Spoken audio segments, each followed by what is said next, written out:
तुम्हारी बातों को सुनकर इस संपूर्ण राज दरबार को आश्चर्य हो रहा है। यदि तुमने ऐसा कर दिया है तो कैसे किया? मुझे और इस राज दरबार में उपस्थित सभी लोगों को पूर्ण कहानी जानने की इच्छा है। मेरी आज्ञा है कि तुम संपूर्ण बात विस्तार पूर्वक बताओ। साथ ही उस पहेली का हल यहां भी बताने का कष्ट करो। भारत द चाणक्य एरा की महागाथा में अब समय का वो चक्र आ चुका था जब आचार्य चाणक्य पीपली वन में चंद्रगुप्त की शिक्षा की शुरुआत करने वाले थे। इस शिक्षा के पहले जरूरी था कि चंद्रगुप्त को मगध के विशाल और खून से सने हुए इतिहास के बारे में अच्छे से पता हो। इसी इतिहास से चंद्रगुप्त को अवगत कराते हुए आचार्य चाणक्य अब उसका परिचय नंद वंश से जुड़े सुजात के रहस्य से करवाने वाले थे। इस बारे में विस्तार से बात करते हुए आचार्य चाणक्य ने चंद्रगुप्त से कहा, चंद्रगुप्त, महाराज महापद्मनंद का आदेश सुनने के पश्चात सुजात कुछ क्षण के लिए शांत हो गया। कुछ देर के बाद सुजात ने कहा, महाराज, इस पहेली को हल करने के लिए मुझे किसी के सहयोग की आवश्यकता थी। सुजात, पहेली को हल करने के लिए तुम्हारा सहयोग किसने किया? महाराज, मैं अपने कक्ष में काफी परेशान होकर व्याकुलता के साथ विचार कर रहा था। मेरा मन पूरी तरह से शांत था, मुझे कुछ भी समझ में नहीं आ रहा था। तभी मेरे पास मेरी अर्धांगिनी सुवासिनी आई और उसने मुझे सलाह देते हुए कहा, असत्यम सत्यमाख्यम सत्यमुक्तम तथा नृत्यम श्वानो द्वारे स्थितो निष्ठः गर्भो पुच्छो को वद। असत्य ही सत्य है, सत्य असत्य है। द्वार का कुत्ता निष्ठावान नहीं, गधे की पूछ नहीं। कौन है ये, बूझो तो जाने। बताइए, क्या आपको इस पहेली का हल मिला? सुहासिनी, आपको ज्ञात है कि मुझे इस पहेली का शाब्दिक अर्थ पता है। हर बार उसका शाब्दिक अर्थ स्मरण करवाना उचित नहीं है। मैं व्याकुल हूँ, समय शेष नहीं है और मगध राजमहल में मुझे इस पहेली का हल बताना है, वो भी अतिशीघ्र। यदि आप मेरी व्याकुलता का समाधान नहीं कर सकती हैं तो कृपया मुझे एकांतवास में रहने दीजिए। आप यहाँ से प्रस्थान करिए सुहासिनी। मेरे पति परमेश्वर, मुझे अच्छी तरह से ज्ञात है कि आपको इस पहेली का शाब्दिक अर्थ पता है। मेरा उद्देश्य आपके कार्य में बाधा डालना नहीं है, अपितु आपको उचित समाधान देना है। यदि आपको मेरे सुझाए समाधान पर विश्वास नहीं है तो मेरा भी यहाँ क्या काम? मैं अभी इसी क्षण यहाँ से प्रस्थान करती हूँ। एक क्षण सुहासिनी, कक्ष से जाने की आवश्यकता नहीं है। आपने आदेश दिया और हम कक्ष के बाहर नहीं गए। अब आप बताइए, क्या आप पहेली के हल को लेकर हमारी सलाह सुनना चाहते हैं? बिल्कुल, बताइए, आप पहेली के बारे में क्या सलाह देना चाहती हैं? तो फिर हमारे प्रश्न का उत्तर दीजिए कि इस पहेली का जन्म कहाँ से हुआ है? इस पहेली का जन्म काशी से हुआ है। इसलिए इसका हल भी काशी में ही मिलेगा। हम दोनों को काशी की तरफ प्रस्थान करना चाहिए। काशी? जी हाँ, हम दोनों को काशी की तरफ प्रस्थान करना होगा। सुजात, आगे बताओ, क्या हुआ? महाराज, मैं अपनी अर्धांगिनी सुहासिनी के साथ चुपचाप काशी में जाकर बस गया। सुहासिनी ने बिना एक क्षण भी व्यर्थ किए आसपास की स्त्रियों से घरेलू संबंध बनाने शुरू कर दिए। बहन प्रिय, मेरे अंतर में काशी नरेश प्रत्यदन को लेकर कुछ प्रश्न है। काशी नरेश प्रत्यदन? मुझे ज्ञात नहीं कि इस क्षण आपसे ये वार्तालाप करना चाहिए या नहीं, परंतु काशी नरेश का मन एक वैश्या पर लट्टू रहता है। बहन प्रिय, काशी नरेश प्रत्यदन का केवल मन ही उस महिला पर मोहित है या फिर? काशी नरेश प्रत्येक रात्रि को उस वैश्या को अपने राजप्रसाद में सहवास के लिए निमंत्रण भी भेजता है। काशी नरेश प्रत्यर्दन की बाहों में कन्या, तुम्हारा स्वागत है। तुम्हारे ये कोमल स्पर्श मन मोहित करने वाले हैं। इन्हीं कोमल स्पर्श के लिए तो मैं राजा प्रत्यर्दन हर भोर तुम्हें 5 कारशापण इनाम के तौर पर देता हूँ। सौंदर्य से भरी अप्सरा। काशी नरेश की कथा सुन रहे मगध महाराज महापद्मनंद ने सुजात को रोकते हुए कहा, काशी नरेश प्रत्यर्दन की कथा तो अत्यंत रोमांचक लग रही है। काशी नरेश तो अपनी पहेली की ही तरह जटिल निकला। सुजात, आगे बताओ क्या हुआ था? महाराज, सुहासिनी ने मुझे वैश्या के घर के बारे में बताया। एक रात मैं उस वैश्या के घर पहुंच गया जहां मेरी भेंट उसकी वृद्ध मां से हुई। मैंने उसकी मां को कुछ धन देते हुए कहा, अपनी पुत्री से कह देना कि मैं उनसे भेंट करने आया था। काशी नरेश के यहां से लौटने के पश्चात वो वैश्या आश्चर्य में पड़ गई। उसे ज्ञात नहीं हो रहा था कि आखिर किसने अकारण ही धन दे दिया। कौन है माँ जिससे मुझसे भेंट करनी थी और उसने अकारण ही मेरे लिए भेंट स्वरूप धन भी छोड़ गया? इस काशी में ऐसा कौन आ गया है जिसे मैं नहीं जानती? इस राज्य में इतने धनवान तो मात्र काशी नरेश ही हैं, परंतु वो तो यहाँ नहीं आए थे। महाराज, दूसरी रात्रि मैंने दोबारा वही किया। काशी नरेश के यहां से लौटने के पश्चात वो महिला उस व्यक्ति से मिलने के लिए व्यग्र हो गई। माँ, कौन है ये? मुझे इनसे भेंट करनी है। मेरे अंदर ये जानने की इच्छा उत्पन्न हो रही है कि कौन और क्यों बिना कुछ किए मेरे लिए 30 वर्षापन धन की मुद्रा छोड़ चुका है। सुजात, तुम्हारी कथा में शक्ति है। तुमने मगध महाराज पद्मानंद को उत्साहित कर दिया है। अब मुझे अतिशीघ्र जानना है कि आगे क्या हुआ। इस कथा को पूर्ण करो। महाराज, तीसरे दिन प्रातःकाल के समय मैंने उस महिला के घर के द्वार को खोला। द्वार के अंदर मेरी भेंट उस महिला से हुई। मैंने उसे कुछ और धन दिए और उसे उसकी पीठ दिखाने का आग्रह किया। उस महिला ने वैसा ही किया जैसा मैंने कहा था। इसके पश्चात मैंने अपने हाथ में ली हुई छड़ी से 2 बार उस महिला की पीठ पर प्रहार कर दिया। इसके पश्चात मैंने उस महिला से कहा कि यह बात किसी को नहीं बतानी है। वो इतना धन पा चुकी थी कि तुरंत मेरी बात मान गई।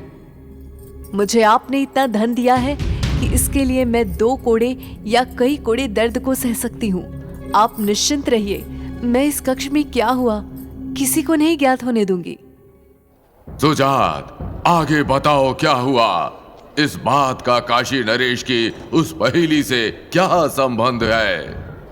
महाराज, वापस आते समय मैंने एक दुकान से कटे हुए बकरे का सर खरीदा और उसे अपने घर लेकर आया, जहां मैंने अपनी धर्मपत्नी से कहा कि यह सर काशी के युवराज का है, आओ इसे आंगन में गाड़ देते हैं।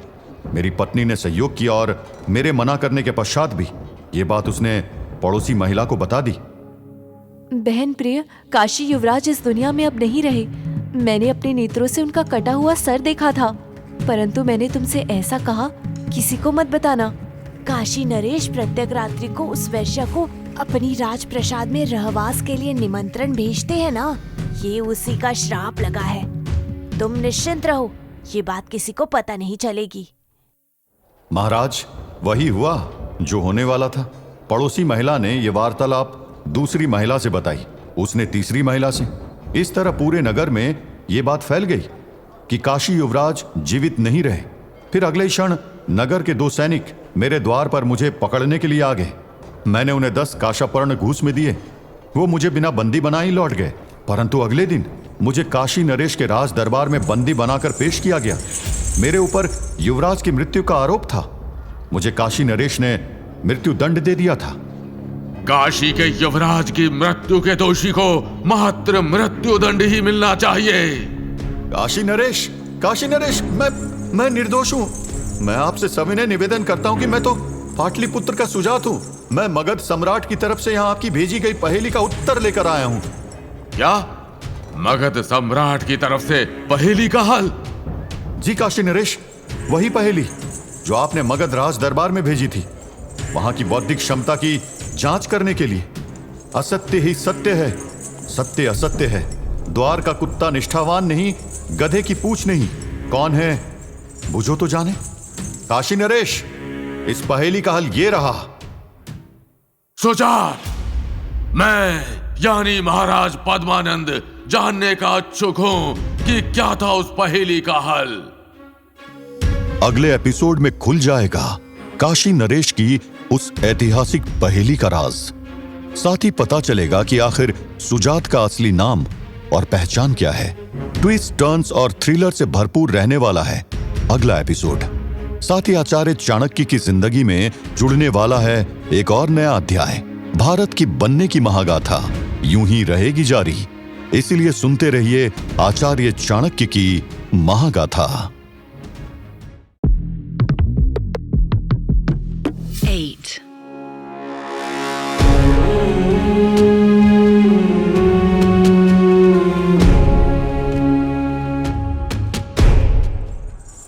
काशी नरेश, मैं सुजात मगध राज दरबार से यहां उस पहेली का हल बताने आया हूं। वही पहेली जो आपने मगध राज दरबार में भेजी थी, वहां की बौद्धिक क्षमता की जांच करने के लिए। असत्य ही सत्य है, सत्य असत्य है। द्वार का कुत्ता निष्ठावान नहीं, गधे की पूछ नहीं। कौन है बुझो तो जाने। मगध सम्राट की तरफ से पहेली का हल। काशी नरेश, इस पहेली का हल ये रहा। काशी नरेश प्रत्यर्दन, वो वैश्या जो रात भर आपके साथ सोती है, उसे आप अपने प्रति सत्यनिष्ठ समझते हैं, लेकिन वो आपके प्रति कम सत्यनिष्ठ है और मेरे प्रति अधिक। उसकी पीठ पर मैंने मारा था, परंतु असत्य का सहारा लेकर उसने ये बात आपसे छुपा ली थी और मेरे प्रति वफादारी बनी रही। मेरी पत्नी मेरे प्रति ईमानदार होने के बावजूद मेरे असत्य वचन पर विश्वास कर ली और असत्य को सत्य की तरफ फैला दिया। आपके सैनिक अपराधी के द्वार के कुत्ते हैं। मुझे अपराधी जानकर भी मेरे द्वार पर धन पाकर वो कुत्ते की तरह पूंछ हिलाने लगे थे। और आप बिना पूंछ के गधे हैं, जो कि बिना इस बात का सत्यता को जाने कि युवराज की हत्या सच में हुई है या नहीं, मुझे मृत्युदंड का आदेश दे दिया। आपको मैं यानी सुजात इस बात से अवगत करवा दूं कि आपके युवराज जीवित हैं और सकुशल गुरुकुल में हैं। यदि आपको मेरी बातों में विश्वास नहीं है तो अपने दूत को गुरुकुल में भेजकर मेरी बातों की सत्यता की जांच करवा लीजिए। मगध के संदेशवाहक सुजात, तुमने मुझे यानी काशी नरेश प्रत्यर्दन को लज्जित कर दिया है। सैनिकों! जी काशी नरेश, आज्ञा दीजिए। मगध से आए संदेशवाहक सुजात की हर बात की सत्यता की जांच करो और राज दरबार को अतिशीघ्र सूचित करो कि क्या सुजात सत्य कह रहे हैं। जी काशी नरेश, जैसी आपकी आज्ञा। पीपली वन में इस गाथा को आचार्य चाणक्य चंद्रगुप्त को सुना रहे थे। गाथा के इस मोड़ में आचार्य चाणक्य ने चंद्रगुप्त से कहा, चंद्रगुप्त। जी आचार्य चाणक्य, इस गाथा में आगे क्या हुआ था? चंद्रगुप्त, लज्जित काशीराज ने तुरंत वैश्या को बुलवाया।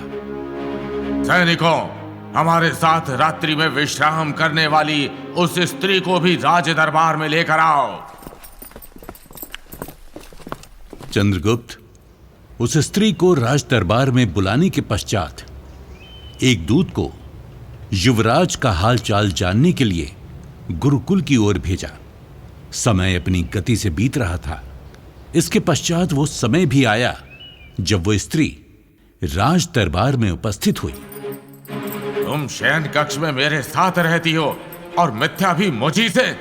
सैनिकों, महिला आरक्षी को बुलाओ और इनकी निजता का ध्यान रखते हुए इस बात की जांच करो कि क्या सत्य में इनकी पीठ में छड़ी से मारे हुए दाग है। काशी नरेश, मुझे क्षमा कर दीजिए, क्षमा कर दीजिए। मुझे ज्ञात नहीं था कि ये सुजात है और मगध राज दरबार से आया है। मैं धन के लालच में विवश हो गई थी। मुझे क्षमा कर दीजिए काशी नरेश। सुजात सत्य कह रहा है। मेरी पीठ में छड़ी से मारने के दाग स्पष्ट तौर पर चिन्हित हैं। मैं क्षमा प्रार्थी हूँ, क्षमा प्रार्थी हूँ। दूत भी गुरुकुल से वापस आ गया। गुरुकुल में युवराज के सकुशल होने का समाचार मिला। उस स्त्री की पीठ पर भी छड़ी के चिन्ह पाए गए। सुजात ने भी काशीराज से क्षमा याचना करते हुए कहा, काशी नरेश, आपके लिए अभद्र भाषा का प्रयोग करने के लिए मैं क्षमा चाहता हूं महाराज, किंतु मैं विवश था।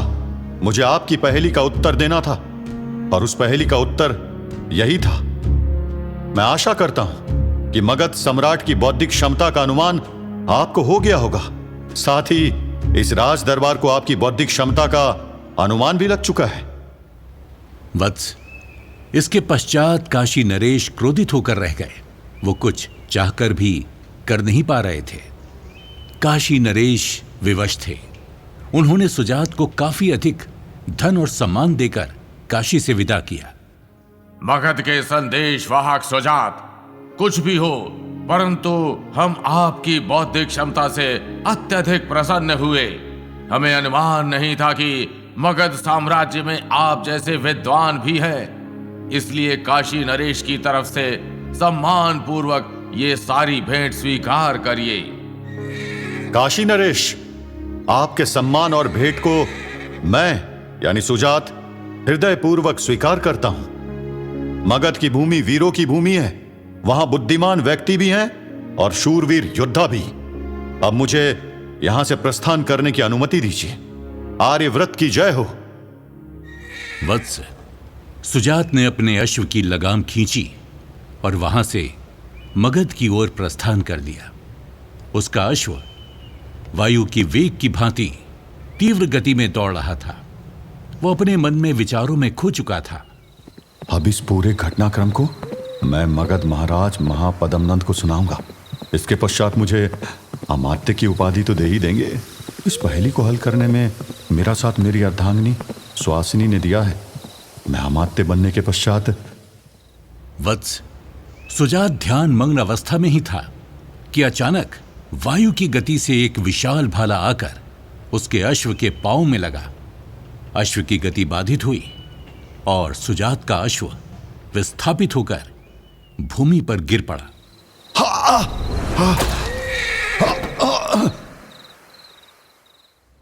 सुजात भूमि से पुनः खड़ा हुआ। उसने अपने चारों ओर देखा तो सूर्य की लालिमा कम हो रही थी। अंधकार बढ़ रहा था। उसे आसपास कोई दिखाई नहीं दे रहा था। सुजात ने अपनी संपूर्ण शक्ति लगाई और तीव्र स्वर में कहा, कौन है?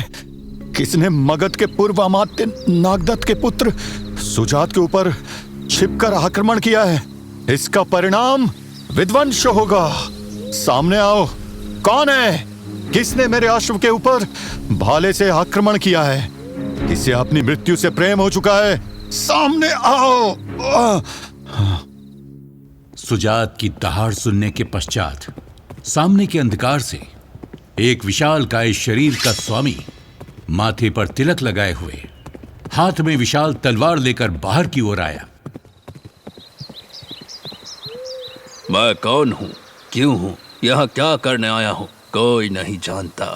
क्या यहां मुझे किसी ने भेजा है, यह भी कोई नहीं जानता है।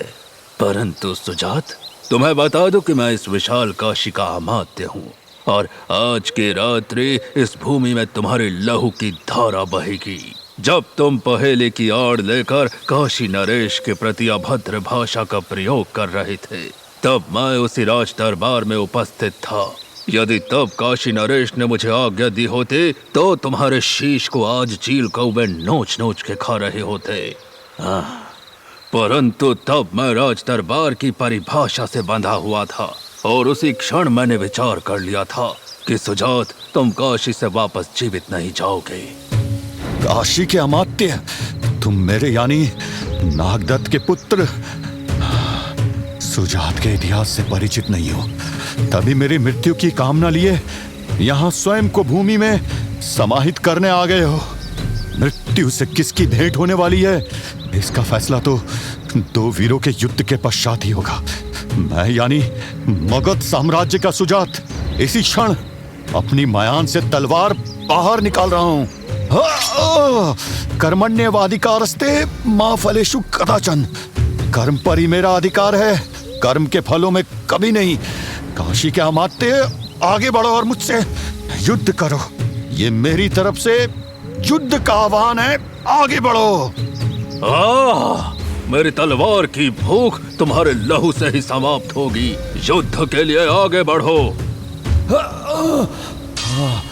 विजय वीरों की होती है। काशी की तरफ से मृत्यु की भेंट स्वीकार करो सुजात। आर्यवर्त की जय हो। दो वीरों के बीच चल रहे इस युद्ध में किसकी हुई थी मृत्यु? क्या इस युद्ध में हो गया था मगध साम्राज्य के सुजात का जीवन का अंत? इसी के साथ बदलने वाली है आचार्य चाणक्य की संपूर्ण जीवन गाथा। ट्विस्ट एंड टर्न से भरी हुई भारत की बनने की महागाथा यूं ही रहेगी जारी। सुनते रहिए आचार्य चाणक्य की गौरव गाथा। 8.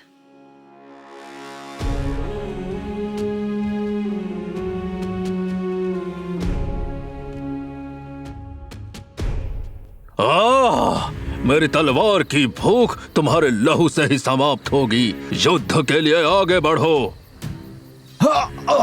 विजय वीरों की होती है। काशी की तरफ से मृत्यु की भेंट स्वीकार करो सुजात। आर्यवर्त की जय हो। चंद्रगुप्त, मगध साम्राज्य के सुजात और काशी के अमात्य के मध्य एक ऐसा विकराल युद्ध चल रहा था जिसका साक्षी स्वयं समय बन रहा था। उस युद्ध को देखकर ऐसा प्रतीत हो रहा था कि मानो दोनों योद्धाओं की तलवारों की गर्जना से स्वयं मौसम ने करवट लेनी शुरू कर दी हो। बादल ऐसे गरज रहे थे जैसे काशी की सीमा में स्वयं काल अपने पग रखने वाले हों। दोनों एक दूसरे के रक्त के प्यासे थे। उस प्यास को समाप्त करने के लिए अचानक भीषण वर्षा भी शुरू हो गई। सुख दुखे समय कृत्वा लाभा लाभे जया जयो तो युद्धाय युजस्य वनवे नैवं पापम वाप्यसि। सुख दुख लाभ हानि विजय पराजय का विचार किए बिना केवल युद्ध के लिए युद्ध करो, इससे तुम्हें कभी पाप नहीं लगेगा। अब भीषण वर्षा भी इस युद्ध को विश्राम नहीं दे सकती। ये युद्ध निरंतर चलेगा जब तक सुजात जीवित है। उस युद्ध के मध्य में अचानक तीव्र गति से वायु का प्रवाह बढ़ गया। उस आंधी की गति से काशी के अमात्य का ध्यान एक क्षण के लिए विचलित हुआ। ये आंधी, वायु। और उसी क्षण का लाभ उठाते हुए सुजात ने काशी के अमात्य के शीश को अपनी तलवार से अलग कर दिया। ये हुआ शीश अस्त व्यस्त। और बस इस प्रकार काशी की सीमा में लड़े जा रहे इस युद्ध का अंत हुआ। भीषण वर्षा के मध्य में सुजात ने काशी के अमात्य के शीश को धड़ से अलग कर दिया था। युद्ध के पश्चात सुजात ने अपने अश्व की लगाम को खींचा और मगध के राजमहल की ओर वायु से वार्तालाप करते हुए निकल गया। युवा सुजात हवा से बातें करते हुए मगध के राजमहल की ओर बढ़ रहा था। तीव्र गति से दौड़ मेरे अश्व। युवा सुजात अपने घोड़े में सवार होकर मगध राजमहल के अंदर पहुंचा। युवा सुजात की बुद्धिमता से उस दौर के मगध महाराज महापद्म नंद अत्यधिक प्रभावित और प्रसन्न हुआ। अति सुंदर, अति सुंदर। सुजात, अति शीघ्र अपनी इच्छा बताओ। तुम्हें उपहार स्वरूप मगध राजमहल से क्या चाहिए? तुमने मगध महाराज पद्मानंद के हृदय को प्रफुल्लित कर दिया है। तुमने उस काशी नरेश को दिखा दिया कि मगध के राज दरबार में ना ही वीरों का अकाल है और ना विद्वानों का। इस राज दरबार की महिमा ही अपरंपार है। युवा सुजात से प्रसन्न होकर महापद्मनंद ने उसे अपना विशेष सहायक और सलाहकार नियुक्त किया। सुजात ने जिस बौद्धिक क्षमता का उदाहरण दिया है उससे समस्त राजवंशों के समक्ष मगध राजमहल की प्रतिष्ठा अत्यधिक विशाल हो चुकी है। इसलिए आज से सुजात मगध महाराज पद्मानंद यानी मेरे विशेष सहायक और सलाहकार नियुक्त किए जाते हैं। साथ ही सुजात को राक्षस की उपाधि भी प्रदान की जाती है। विशाल मगध साम्राज्य के अमात्य राक्षस की जय हो। अमात्य राक्षस की जय हो। मगध महाराज के स्वाभिमान की रक्षा करने के कारण सुजात को राक्षस यानी रक्षा करने वाले की उपाधि प्रदान की गई। इसके आगे की गाथा बताते हुए आचार्य चाणक्य ने चंद्रगुप्त से कहा, वत्स, समय पुनः स्वयं को दोहराने की ताक में बैठा हुआ था। मगध महाराज महापद्म नंद के बूढ़े होते नंद वंश में एक बार पुनः सत्ता संघर्ष शुरू हो गया। महापद्म नंद के 9 बेटे थे जो नवनंद कहलाए। मेरे पुत्रों के हाथों में मगध साम्राज्य का भविष्य सुरक्षित है। मेरे इन पुत्रों को सृष्टि नवनंद के नाम से स्मरण रखेगी। चंद्रगुप्त। जी आचार्य चाणक्य, कृपया महापद्म नंद के पुत्र धनानंद के बारे में बताइए। मुझे उसके बारे में जानना है कि वो इतना क्रूर शासक कैसे बना। नवनंदों में सबसे छोटा धन सबसे क्रूर निकला। वो क्रूर होने के साथ साथ बड़ा विलासी भी था। उसकी क्रूरता इतनी अधिक थी कि उसने सत्ता की लालसा में बड़ी क्रूरता से अपने वृद्ध पिता महापद्म नंद की हत्या कर दी।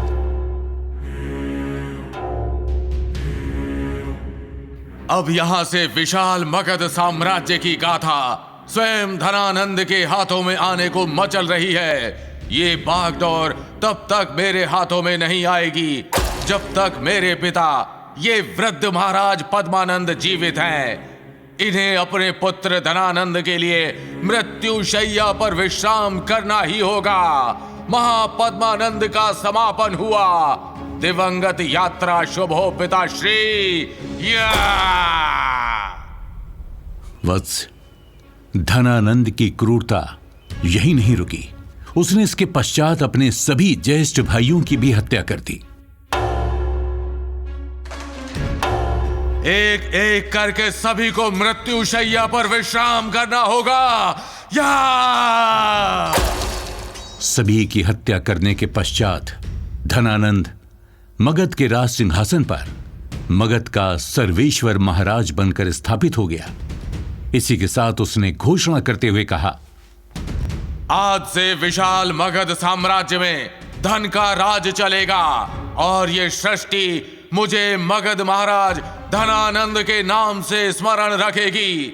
इस साम्राज्य में अब स्वयं कुबेर की वर्षा होगी। संपूर्ण मगध साम्राज्य की गाथा सुनाते हुए अब आचार्य चाणक्य चंद्रगुप्त का परिचय धनानंद से करवा रहे थे।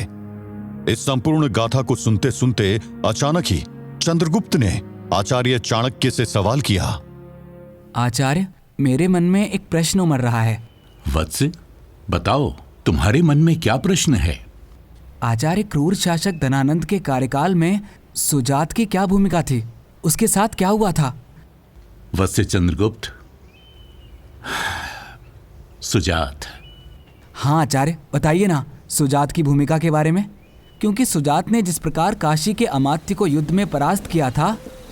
सुख दुखे समय कृत्वा लाभा लाभे जया जयो तो युद्धाय युजस्य वनवे नैवं पापम वाप्यसि।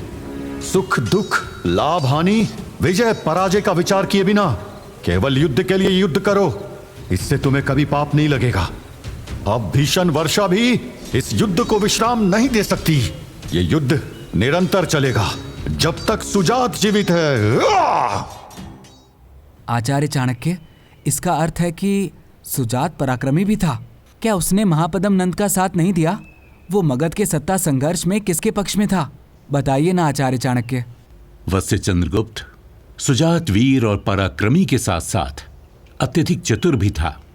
चतुर सुजात ने मगध के सत्ता संघर्ष में धनानंद का साथ दिया था। भविष्य के मगध महाराज धनानंद की जय हो। इस साम्राज्य का भविष्य आपका ही है और आप ही इस साम्राज्य के भाग्य विधाता बन सकते हैं। आपके महाराज बनने के कर्म में सुजात सदैव आपके साथ खड़ा है। अब अतिशीघ्र मगध की हवा की दिशा बदलने वाली है। बस इतनी कृपा दृष्टि रखिएगा कि महाराज की गद्दी पर बैठते ही मुझे इस साम्राज्य का मुख्य अमात्य यानी स्वयं का महाअमात्य बना लीजिएगा। अब मुझे आज्ञा दीजिए महाराज। महाराज धनानंद की जय हो। वत्स चंद्रगुप्त, सुजात की चतुर बुद्धि ने अपना असर दिखाया। धनानंद ने महाराज बनने के पश्चात सुजात को अपना महामात्य घोषित कर दिया। महाराज धनानंद के साम्राज्य में इस शासन की बागडोर चतुर विद्या और बुद्धि के धनी महाविद्वान सुजात के हाथों में होगी। सुजात ही आज से इस साम्राज्य के मुख्य अमात्य होंगे। आचार्य चाणक्य मुख्य अमात्य, यानी सुजात ही आज के समय का? हाँ चंद्रगुप्त, तुम सत्य सोच रहे हो। महामात्य बनते ही सुजात ने अपने माता पिता के द्वारा दिए गए नाम को अर्थात सुजात को बदल दिया और सदा के लिए बन गया मगध साम्राज्य का अमात्य राक्षस। सुजात ही है आज के समय के मगध साम्राज्य का अमात्य राक्षस। महागाथा के इस मोड़ में आचार्य चाणक्य ने चंद्रगुप्त का परिचय सुजात के रहस्य से करवा दिया था। साथ ही गाथा में क्रूर शासक धनानंद की वापसी हो चुकी है। अब पहले का खतरनाक सुजात जो आज बन चुका है अमात्य राक्षस, कैसे बदलेगा आचार्य चाणक्य की जीवन रेखा? एपिसोड दर एपिसोड भारत के बनने की महागाथा होती जाएगी और भी रोमांचक। इसलिए सुनते रहिए आचार्य चाणक्य की गौरव गाथा।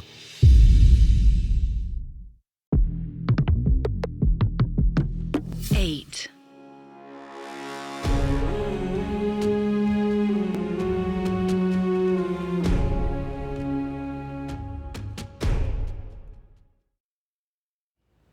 हाँ चंद्रगुप्त, तुम सत्य सोच रहे हो।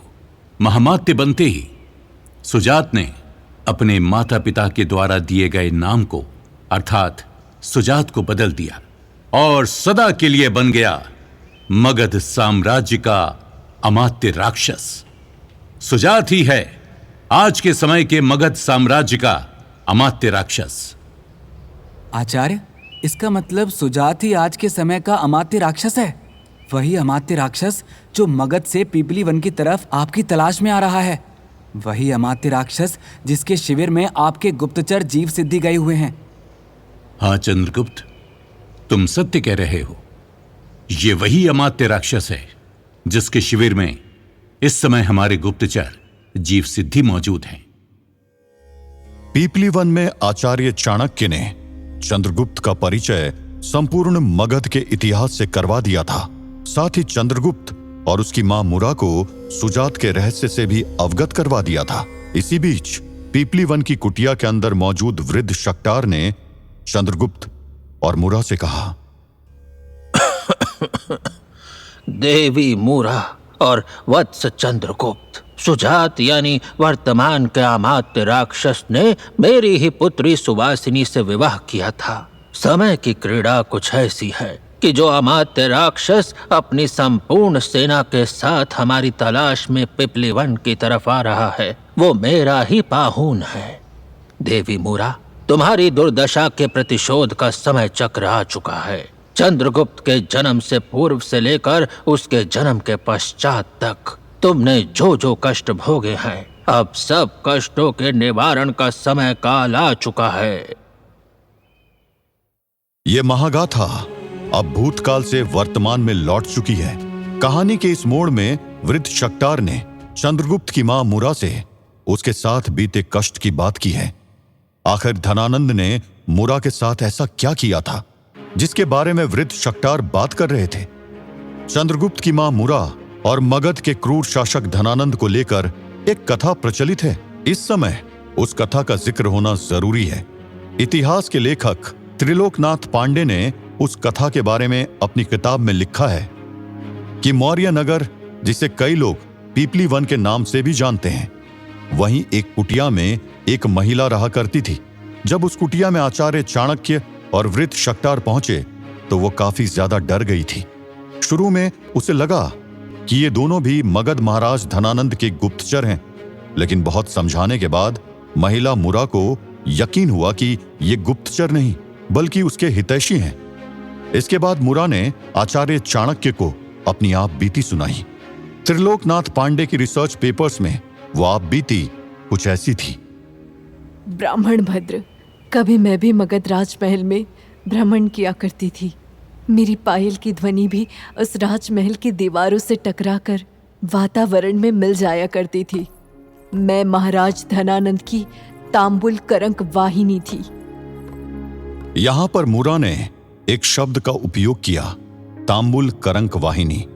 इसका मतलब होता है राजा महाराजा के साथ चलने वाली वो स्त्री जो हाथ में पानदान लेकर चलती है। प्राचीन तथा मध्यकाल में राजा, नवाबों आदि का वो सेवक जो उनके साथ पानदान लेकर चलता या फिर चलती थी।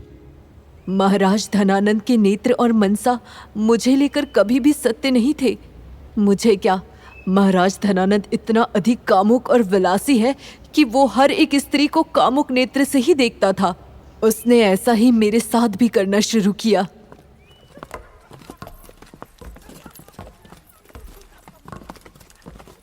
मेरी तांबुल करंक वाहिनी मुरा, कब तक यूं ही महाराज के लिए तांबुल उठाती रहोगी? तुम्हारे उन्नत रोजों को देखकर मन प्रफुल्लित हो उठा है। यदि तुम्हारी इच्छा हो तो तुम हमारे शयन कक्ष की तरफ भी प्रस्थान कर सकती हो। यदि तुम ऐसा करोगी तो तुम्हें हम स्वर्ण मुद्राओं से तोल देंगे। हमें ज्ञात है कि शक्ति पर विवेक की लगाम जरूरी है, इसलिए तुम्हारी सौंदर्यता की शक्ति को हमारी लगाम की आवश्यकता है। नहीं नहीं महाराज, मैं निर्धन कन्या हूँ। मैं राजमहल में अपना कार्य करने ही आती हूँ। मुझे क्षमा करिए महाराज, क्षमा करिए। मुरा, तुम्हें स्मरण तो है ना कि महाराज धनानंद कभी किसी को क्षमा नहीं करते हैं। यदि हम चाह लें तो तुम्हारी तरह 100 सेविकाएं हमारे शयन कक्ष में हमारी सेवा करने के लिए उपस्थित हो जाएंगी। हम सर्वेश्वर मगध महाराज धनानंद हैं। धनानंद जिसका चारों दिशाओं में कोई सामना नहीं कर सकता है। तुम्हारे पास 1 माह है। 1 माह के भीतर अपने उन्नत रोजों को लेकर हमारे शयन कक्ष में आ जाना, अन्यथा तुम जीवित नहीं रहोगी। जी महाराज, जैसा आप चाहेंगे वैसा ही होगा। इतना कहकर मुरा इस वक्त तो महाराज धनानंद से बच गई, लेकिन धनानंद की गंदी नजर मुरा की खूबसूरती के ऊपर पड़ चुकी थी। धनानंद साम दाम दंड भेद किसी भी तरह से मुरा के साथ अपने शयन कक्ष में रात्रि बिताना चाहता था। महाराज धनानंद इतना क्रूर और शक्तिशाली था कि उसके एक इशारे में उसकी ये इच्छा पूरी हो सकती थी, लेकिन वो चाहता था कि मुरा अपनी इच्छा से उसके शयन कक्ष में रात बिताने आए। इसलिए महाराज धनानंद ने मुरा के साथ छोटी हरकतें करना शुरू कर दिया था। मुरा जब भी धनानंद के साथ पानदान लेकर चलती थी तो वो उसे परेशान करने की कोशिश करता था, उसे गलत ढंग से छूता था, उसके ऊपर फप्तियां कसता था, उसके साथ गलत बातें करने की कोशिश करता था। मेरी तांबुल करंक वाहिनी मुरा।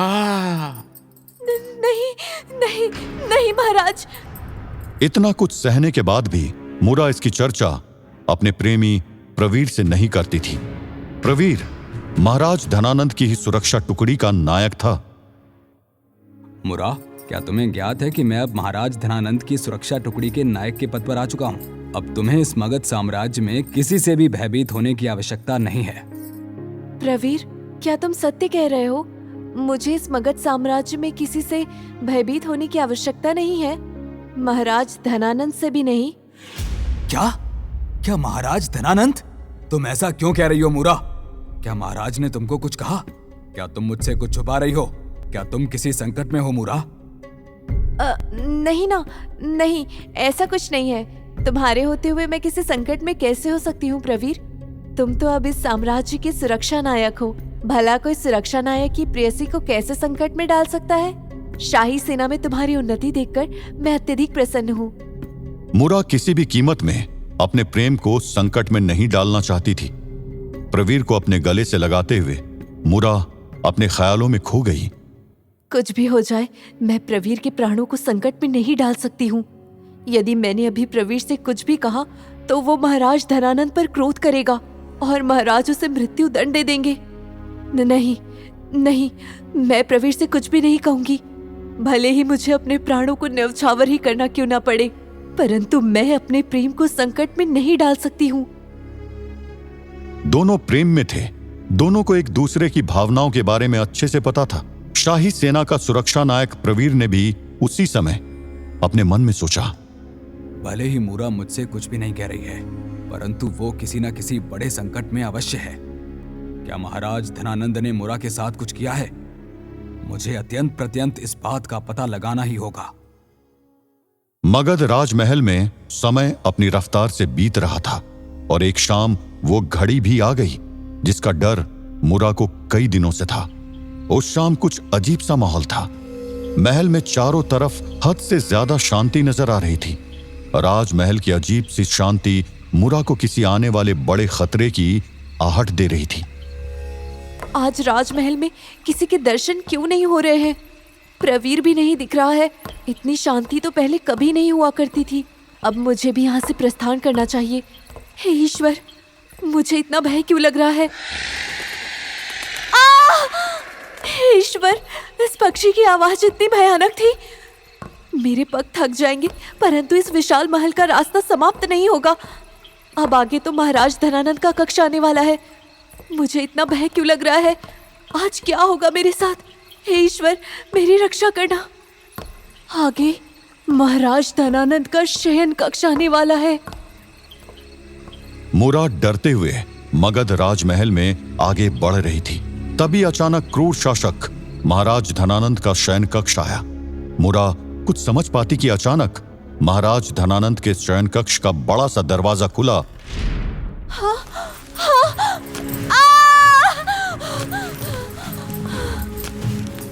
और मूरा की ये चीख अब कैसा बवंडर लाने वाली थी मगध राजमहल के अंदर। क्या हुआ था मूरा के साथ? किस लड़की को धनानंद के शयन कक्ष के अंदर खींचा जा रहा था? क्या मूरा के सम्मान को कोई बचा पाएगा या फिर उसकी अस्मिता भी धनानंद का शिकार हो जाएगी? इसी के साथ क्या हुआ था प्रवीर के साथ? अगला एपिसोड होगा क्लाइमैक्स से भरा हुआ। भारत के बनने की महागाथा यूं ही रहेगी जारी। इसलिए सुनते रहिए आचार्य चाणक्य की गौरव गाथा।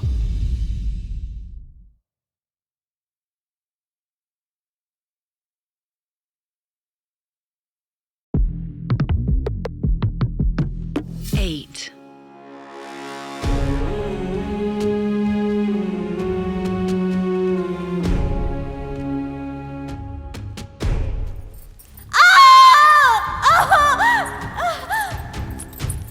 युवावस्था वाली मुरा, चंद्रमा के समान सुंदर, सुडौल नाक वाली, सभी अंगों से सुहावनी मुरा।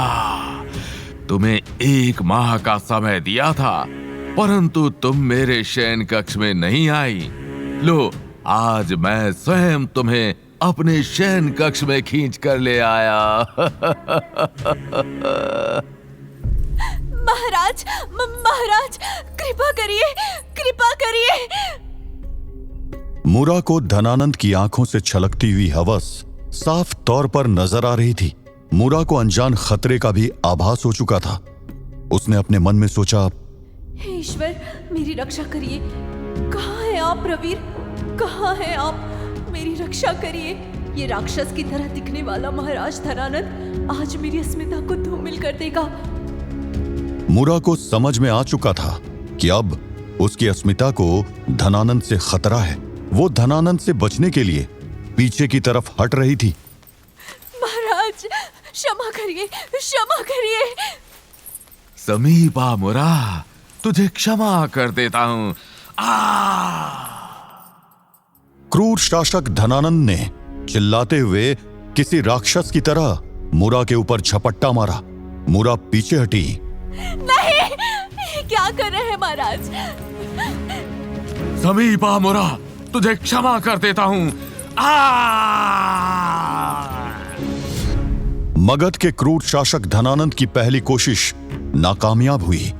वो गुस्से में मूरा की तरफ कूदा तो जरूर था, लेकिन मूरा का कपड़ा उसके हाथों से खिसक गया। अपनी इस छोटी सी विफलता से धनानंद का क्रोध और अधिक बढ़ गया। धनानंद अपने शाही कक्ष के स्थान पर खड़ा हुआ और अपने ऊपर के शाही वेशभूषा को उतारना शुरू कर दिया। एक एक करके महाराज धनानंद ने अपने सभी आभूषणों को जमीन में फेंक दिया। इसके बाद उसने ऊपर पहने हुए अपने शाही वस्त्रों को उतारना शुरू किया। देखते ही देखते मूरा की आंखों के सामने धनानंद आधा निवस्त्र हो चुका था। ये देखकर मुरा लज्जित हुई। उसने अपनी आंखों को बंद करते हुए चिल्लाया, नहीं! ये क्या कर रहे हैं महाराज? कृपा करिए अपने वस्त्रों को धारण कर लीजिए। ये मगध महाराज को शोभा नहीं देता। ये सुंदरी मुरा, तू हमारे हाथ में ही नहीं आ रही है।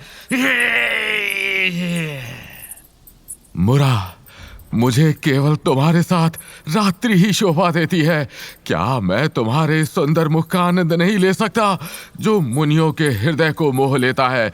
हे मुरा, मेरे प्राण तुमने हर लिए हैं। यह मेरी चेतावनी है कि यदि तुम्हें जीवित रहना है तो इसी क्षण मेरे समीप आओ और अपने यौवन से मुझे तृप्त कर दो। तुमने अभी तक 18 सावन ही देखे होंगे, लेकिन सौंदर्य में तुमने कई अप्सराओं को पीछे छोड़ दिया है मुरा। महाराज, महाराज क्षमा करिए। क्या कोई गलती हुई मुझसे? मैं आपकी प्रजावासी हूँ। हे महाराज, कृपया ऐसे वचन ना बोले। आपको अन्य दुष्ट पुरुषों से मेरी रक्षा करनी चाहिए। यही एक महाराज का कर्तव्य है। कर्तव्य? एक कम उम्र की लड़की मुरा के मुंह से कर्तव्य शब्द सुनते ही धनानंद की खतरनाक आंखें ऊपर की तरफ चढ़ गई। उसके चेहरे से एक क्रूर हंसी झलक रही थी। हाँ मुरा। मुरा का नाम लेते हुए क्रूर धनानंद तेजी से आगे बढ़ा और जैसे एक जंगली जानवर अपने शिकार के ऊपर हमला करता है, वैसे ही धनानंद ने पूरे दम के साथ मुरा के ऊपर हमला किया था। इस बार की कोशिश में धनानंद के हाथ में मुरा के बाल आ गए। उसने मुरा के बालों को तेजी से पकड़ा।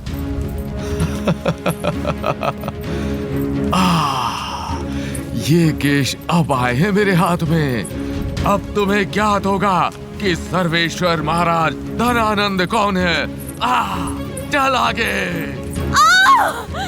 महाराज, मेरे केश! मुझे मृत्यु दे दीजिए, परंतु मेरे साथ ऐसा अन्याय मत करिए।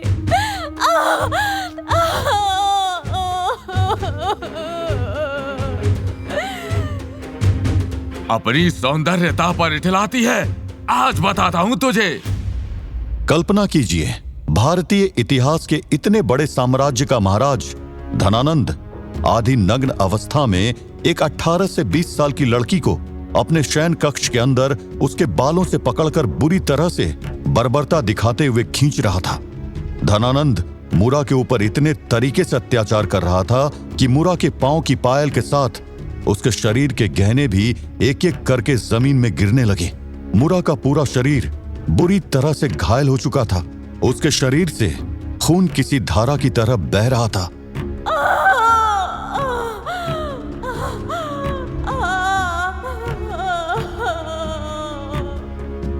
क्रूर शासक धनानंद किसी साइको की तरह मुरा को जमीन में खिसकाते खिसकाते मृत्यु लोक पहुंचा देना चाहता था। मुरा, तुम सुविधाएं भोगने के लिए बनी हो और वो सुविधाएं तुम्हें केवल महाराज धनानंद ही दे सकते हैं। मेरा मन इस सुंदर कन्या को अपने शयन कक्ष में देखने के लिए उतावला हो रहा था, परंतु ये अपने अलग ही गुरूर में थी। जैसे राजमहल के बाहर भारी बारिश इस धरती पर कहर ढा रही है, उसी तरह तुम्हारी सुंदरता भी मुझे विचलित कर रही है। अब मैं एक क्षण की प्रतीक्षा नहीं कर सकता। मुझे छोड़ दीजिए। छोड़ दूं? कन्या, कैसे तुझे छोड़ दूं? इतिहास गवाह रहा है कि धनानंद के कक्ष से कोई भी स्त्री खाली नहीं लौटी है। जिस भी स्त्री के ऊपर महाराज धनानंद ने हाथ रख दिया है, उसने अपना सब कुछ मुझे न्यौछावर कर दिया है। आज इस शयन कक्ष में तेरे वस्त्र का चीरहरण मैं ही करूंगा। तेरे अंग अंग से रसपान करूंगा मुरा। अब मुरा को यह एहसास हो चुका था कि उसका बचना मुश्किल है। उसने उसी अधमरी हालत में अपने पूरे जोर से धनानंद के हाथों से अपने बालों को छुड़ाया और पीछे मुड़कर धनानंद के सीने में अपने पांव की मदद से तेज से हमला कर दिया। उस हमले की वजह से धनानंद मूरा से कुछ दूर जा गिरा। धनानंद, तू तो मानवता के नाम पर कलंक के समान है। तू इसे क्षण अपने आप को रोक ले, नहीं तो तेरी वासना तुझे अभी इसे क्षण खत्म कर देगी। मेरे वस्त्र को अपने कुरूप हाथ से छूने का प्रयास भी नहीं करना। यदि तूने ऐसा करने का प्रयत्न भी किया तो प्रवीर तेरे शीश को धड़ से अलग कर देगा, फिर भले ही उसे मृत्यु का भागी क्यों ना बनना पड़े।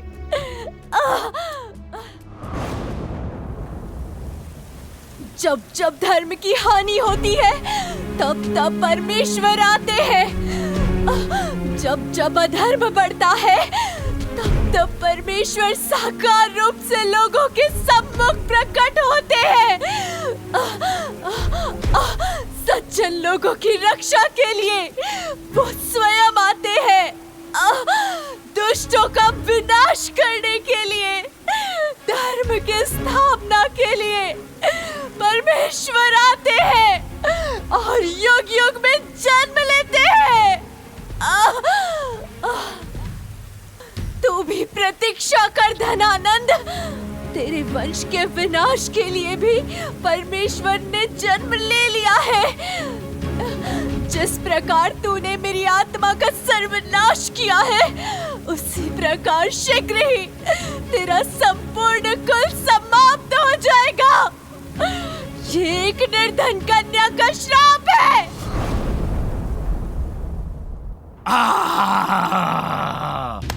मुरा, अब तेरी मृत्यु होगी, वो भी मेरे हाथों। इस क्रोध के साथ क्रूर शासक धनानंद तलवार लेकर मुरा की तरफ बढ़ा। मुरा को अपनी मृत्यु का आभास हो चुका था। उसने तेज स्वर में अपनी पूरी शक्ति लगाते हुए चिल्लाया, प्रवीर! प्रवीर कहाँ है आप? मेरी रक्षा करिए प्रवीर! प्रवीर और मुरा आपस में प्रेम करते थे। वो धनानंद की सेना में मुख्य नायक के पद पर था। मुरा की वो चीख राजमहल के दीवारों से टकरा रही थी। प्रवीर! प्रवीर कहाँ है आप? मेरी रक्षा करिए प्रवीर! एक तरफ क्रूर धनानंद मुरा की तरफ हवस और तलवार हाथ में लेकर बढ़ रहा था, तो दूसरी तरफ मुरा की इस चीख के बाद किसी के पांव धनानंद के शयन कक्ष की तरफ तेजी से बढ़ रहे थे। उसके हाथों में एक शाही तलवार भी थी जो लगातार जमीन से टकरा रही थी। आखिर दरवाजे के सामने कौन था जिसने किसी हीरो की तरह दस्तक दी थी धनानंद के शयन कक्ष के द्वार पर? क्या उसने बचा लिया था मुरा की अस्मिता को लुटने से, या फिर क्रूर शासक धनानंद की हवस हो गई थी कामयाब? क्या हुआ था आगे मुरा के साथ? एपिसोड दर एपिसोड ट्विस्ट एंड टर्न्स के साथ बढ़ती जाएगी भारत के बनने की दास्तान। इसीलिए सुनते रहिए आचार्य चाणक्य की गौरव गाथा।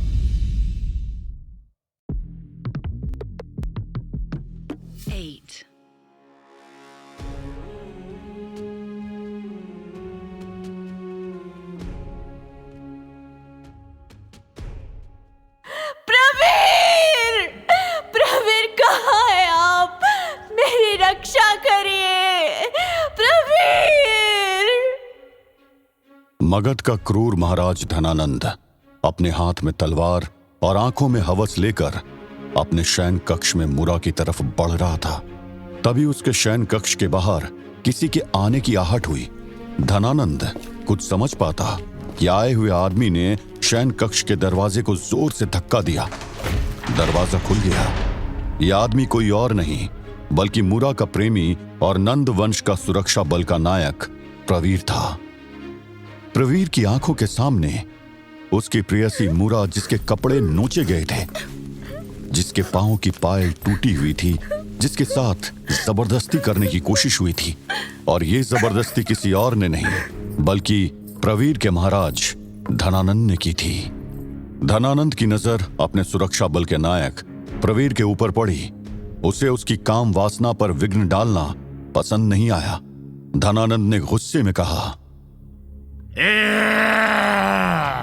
तुम सुरक्षा बल के नायक हो ना? तुम्हें क्या नहीं है कि इस समय हमारे शयन कक्ष की तरफ अपने पग बढ़ाना भी अपनी मृत्यु को न्योता देना है। ये हमारे संभोग क्रिया का समय है और इस समय किसी का भी इस तरह हमारे कक्ष में आना दंडनीय है। इसी क्षण यहां से प्रस्थान कर लो और हमें हमारी प्रेयसी मुरा के साथ निजता के पल में अज्ञातवास में छोड़ दो, अन्यथा मुरा के यौवन के संग हम तुम्हारे शीश को भी धड़ से अलग कर देंगे। मुरा और प्रवीर क्रूर महाराज धनानंद की इन बातों को सुन रहे थे। मुरा की आंखों से बड़े बड़े आंसू छलकने लगे। वो पूरे दम से जमीन पर बैठ गई और रोते हुए प्रवीर से कहा,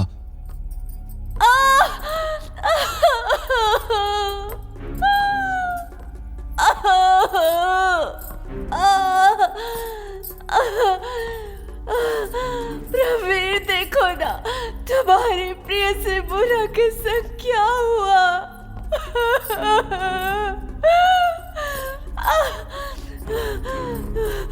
मेरी रक्षा करो प्रवीर, मेरी रक्षा करो।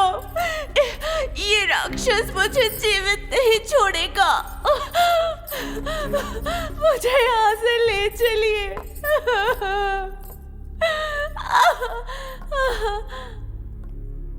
मुरा के मुंह से प्रेयसी शब्द सुनकर महाराज धनानंद की आंखें चढ़ गई। उसे इससे पहले तक जरा भी अंदाजा नहीं था कि मुरा उसी के सुरक्षा बल के नायक प्रवीर से प्रेम करती है। इस अटूट प्रेम की साक्षी बन रहे धनानंद ने तेज आवाज में कहा, मुरा, अहो भाग्य हमारे कि हमें ये ज्ञात हुआ कि हमारे राजमहल में दो प्रेम के प्रतीक पल रहे हैं, जो महाराज धनानंद की दया दृष्टि में जीवित हैं और प्रेम का बीज भी महाराज के राजमहल में ही शोभित कर रहे हैं। चलो, अच्छा हुआ, आज इस शाही तलवार की भूख बढ़ेगी। अब इससे एक नहीं अपितु दो शीश काटे जाएंगे। दोनों मृत्यु शैया में लेटने के लिए तैयार हो जाओ। आज की रात्रि की गाथा सुनकर आने वाला संपूर्ण भविष्य भी थर थर कांपेगा।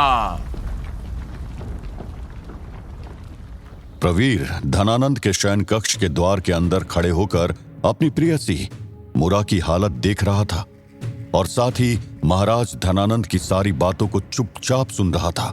प्रवीर को यह बात अच्छे से पता थी कि वो शक्ति के हिसाब से धनानंद का सामना नहीं कर सकता है। अब उसे किसी भी तरह धनानंद का ध्यान भटकाकर मुरा को यहां से जीवित लेकर निकलना था। प्रवीर शयन कक्ष के अंदर आते हुए महाराज धनानंद से कहा, महाराज, जिस तरह मधुमक्खी फूलों को बिना नुकसान पहुंचाए रस लेकर लोगों के फायदे के लिए शहद बनाती है, उसी प्रकार एक महाराज को भी प्रजा के हित के लिए ही कार्य करना चाहिए। इस विशाल मगध साम्राज्य में सौंदर्यता की कमी नहीं है। आपकी एक वाणी में सैकड़ों साम्राज्य की सौंदर्यता बाहें फैलाए आपके सम्मुख प्रकट हो जाएगी। महाराज, कृपा करिए और मुरा को जीवित जाने दीजिए। यदि आपको मृत्युदंड देना ही है तो मुझे दीजिए। यदि आपको किसी को कारावास में डालना है तो मुझे डालिए, परंतु महाराज, मुरा को यहाँ से जीवित जाने दीजिए। यह आपके सुरक्षा बल के प्रमुख प्रवीर की आपसे हाथ जोड़कर विनती है। धनानंद को इस बात का क्रोध अधिक था कि प्रवीर ने बीच में आकर उसकी मुरा के प्रति काम वासना पर विघ्न डाल दिया था। धनानंद उस रुकावट से बाहर नहीं निकल पा रहा था। उसने तेज से चिल्लाते हुए अपने शाही सैनिकों को आदेश दिया, सैनिकों! महाराज धनानंद की इस गूंज के बाद ही मगध राजमहल में कई सैनिक के पांव की आवाजें सुनाई देने लगी। कई सारे सैनिक धनानंद के शाही कक्ष की तरफ बढ़ रहे थे। एक बार फिर से धनानंद के सैन कक्ष का दरवाजा खुला और कई सारे सैनिक कक्ष के अंदर आ गए। सर्वेश्वर महाराज धनानंद की जय हो। महाराज, आज्ञा दीजिए। अपने सैनिकों को शयन कक्ष के अंदर देखकर धनानंद के चेहरे पर मुस्कान आ गई। उसने अपने घमंड वाले अंदाज में आदेश देते हुए कहा, सैनिकों, इसी क्षण इस सुरक्षा बल के नायक को उसके पद से निष्कासित किया जाता है। साथ ही इन दोनों यानी दासी मुरा और उसके प्रिय प्रवीर को कारावास में डाल दिया जाए और ये सुनिश्चित किया जाए कि प्रवीर को मृत्यु दंड ही मिले। ये मगध महाराज धनानंद का आदेश है। महाराज धनानंद के इस आदेश के तुरंत बाद मुख्य सैनिक ने बाकी सभी सैनिकों से कहा, सैनिकों, सर्वेश्वर महाराज धनानंद के आदेश को तत्काल प्रभाव से लागू किया जाए। इसी क्षण इन दोनों को बंदी बना लो। नहीं नहीं, कारावास में नहीं। प्रवीर, कुछ करिए। समय का चक्र हस्त से प्रवाहित हो जाएगा। पछतावे के सिवा कुछ नहीं बचेगा। प्रवीर, अपने भीतर के योद्धा को पहचानिए। कारावास से अच्छा है कि हम दोनों मृत्यु को स्वीकार करें। सर्वश्रेष्ठ योद्धा वो है जो अपने जीतने की भूख को मिटने ना दे। अस्त्र उठाइए प्रवीर। स्मरण करिए, आपने स्वयं कहा था कि जो योद्धा मृत्यु से नहीं घबराते, नियति भी उसका पथ नहीं काटती। युद्ध वीरों को परिभाषित करता है। स्वयं की रक्षा के लिए किया गया कोई भी युद्ध धर्म संगत है। प्रवीर, दिल और दिमाग के टकराव में आज दिल की सुनिए और अस्त्र से इन राक्षसों का शीश काट दीजिए। आज हमारा कर्तव्य है कि हम अपनी स्वतंत्रता का मोल लाल लहू से चुकाए। अस्त्र उठाइए प्रवीर।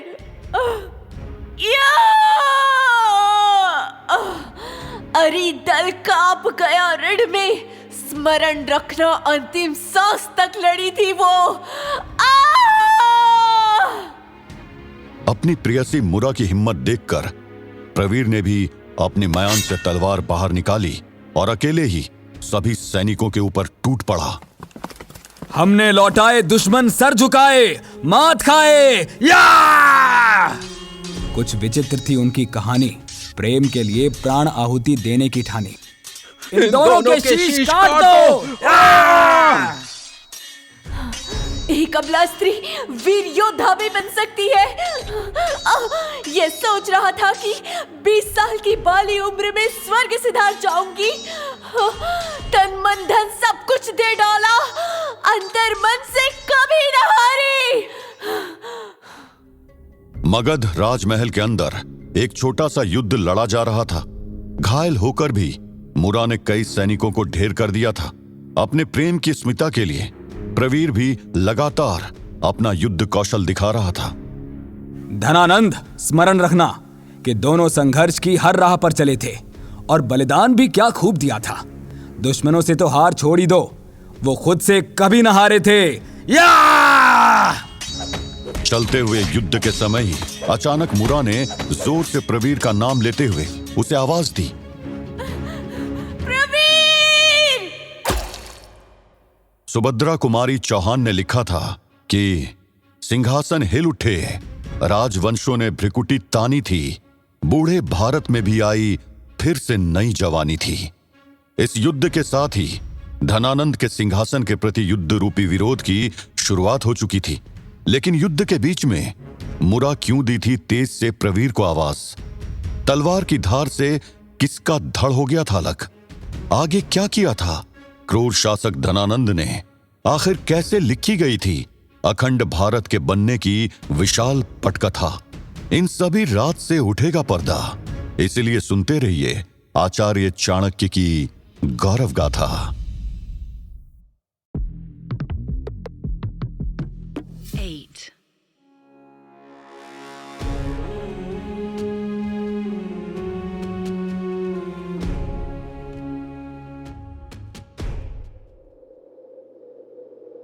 सैनिकों रुको, इसी क्षण रुक जाओ। अगर तुम्हारे कुटिल पांव एक पग भी आगे बढ़े तो ये प्रवीर अपने क्रोध से तुम सभी को गंगा में समाहित कर देगा। क्रूर धनानंद के सैनिकों को जिसकी तलाश थी, वो प्रवीर खुद उनके सामने आ चुका था। अब आगे क्या हुआ था प्रवीर के साथ? प्रवीर की आवाज सुनते ही महिला की तरफ तलवार लेकर बढ़ रहे सैनिकों के कदम अपने आप ही रुक गए।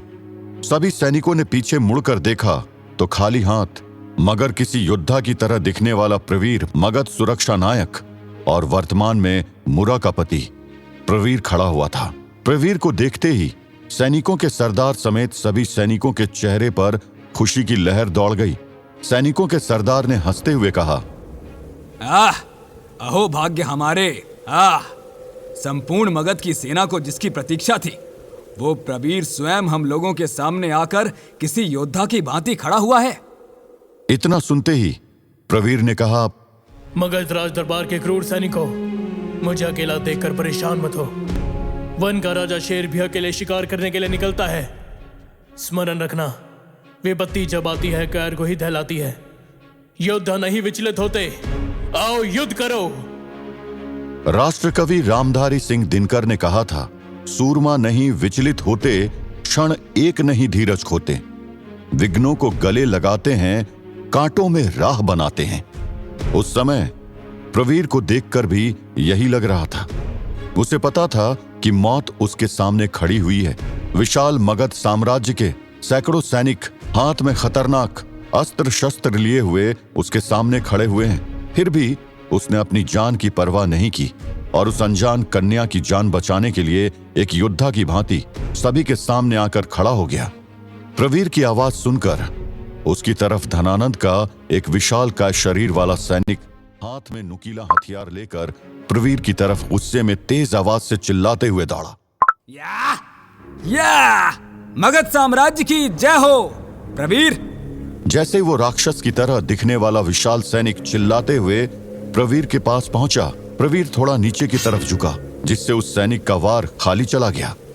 प्रवीर ने अपनी शक्ति दिखाते हुए उस सैनिक की भुजा को पकड़कर उसे किसी योद्धा की तरह उठाकर जमीन में नीचे पटक दिया।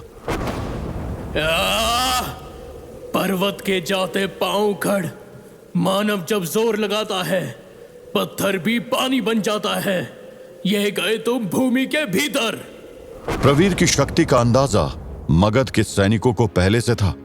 जैसे ही प्रवीर ने उस विशालकाय सैनिक को उठाकर जमीन के अंदर गाड़ दिया, वैसे ही मगध के काफी सैनिक के पांव पीछे की तरफ हटने लगे।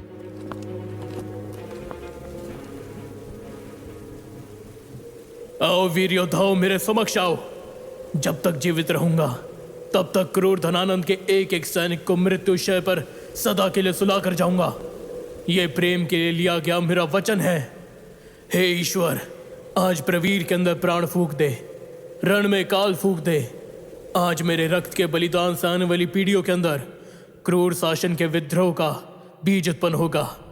इस राष्ट्र भूमि के लिए एक क्या सैकड़ों प्रवीण के प्राण न्यौछावर हैं।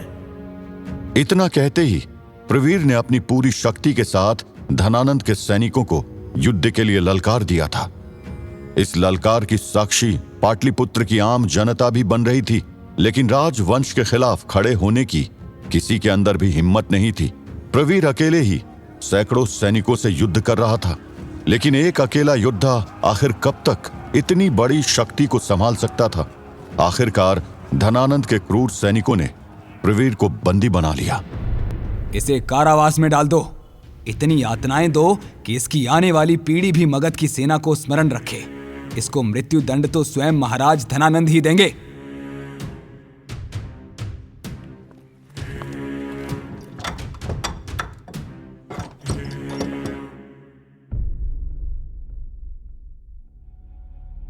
प्रवीर को सजा देते हुए महाराज धनानंद ने उसे मृत्यु दंड का आदेश दिया। साथ ही एक शर्त भी रखी, जिसके लिए अगर प्रवीर हां कर देगा तो उसकी मृत्यु की सजा माफ कर दी जाती और उसे कारावास से भी रिहा कर दिया जाता। क्रूर महाराज धनानंद के सामने राज दरबार में प्रवीर को पेश किया गया। मगध राजमहल से विद्रोह करके तुम्हें क्या प्राप्त हुआ? ये कारावास, और अब आगे तुम्हें मृत्यु दंड मिलेगा। बस यही ना? इसी के लिए तुम उस दासी मुरा को लेकर यहां से भाग गए थे। प्रवीर को देखकर साफ पता चल रहा था कि उसे कारावास में बहुत अधिक यातना दी गई है। उसके पूरे शरीर में बुरी तरह से चोट लगी हुई थी, कई जगह से तो खून भी बह रहा था। घायल प्रवीर ने आगे बढ़ते हुए क्रूर महाराज धनानंद से कहा, महाराज, प्रेम और युद्ध एक ही नाव के नाविक हैं। यदि विजय प्राप्त ना हो तो योद्धा या प्रेमी युद्धबंदी बन जाता है। मैं मूरा से प्रेम करता हूँ और अब वो मेरी अर्धांगिनी है। मैंने जो भी किया अपने प्रेम की रक्षा करने के लिए किया, इसलिए वो युद्ध संगत भी था और न्याय संगत भी। मुझे मृत्यु दंड स्वीकार है। प्रवीर, मृत्यु में क्या रखा है, वो तो आएगी ही। तुम्हें हम मृत्यु से बचने का एक उपाय बताते हैं। तुम्हें राजद्रोह के लिए मृत्यु दंड दिया जाएगा, ये सभी को ज्ञात है। परंतु तुम इस मृत्यु दंड से बच सकते हो, और केवल बच ही नहीं सकते, अपितु मगध की शाही सेना में वापस भी आ सकते हो। बस इसके लिए तुम्हें हमारी एक इच्छा पूर्ण करनी होगी। तुम्हें हमारे शाही सैनिकों को बताना होगा कि मुरा, हमारी दासी मुरा कहाँ है। यदि तुम्हें मुरा के विषय में नहीं बताना तो भी तुम बच सकते हो।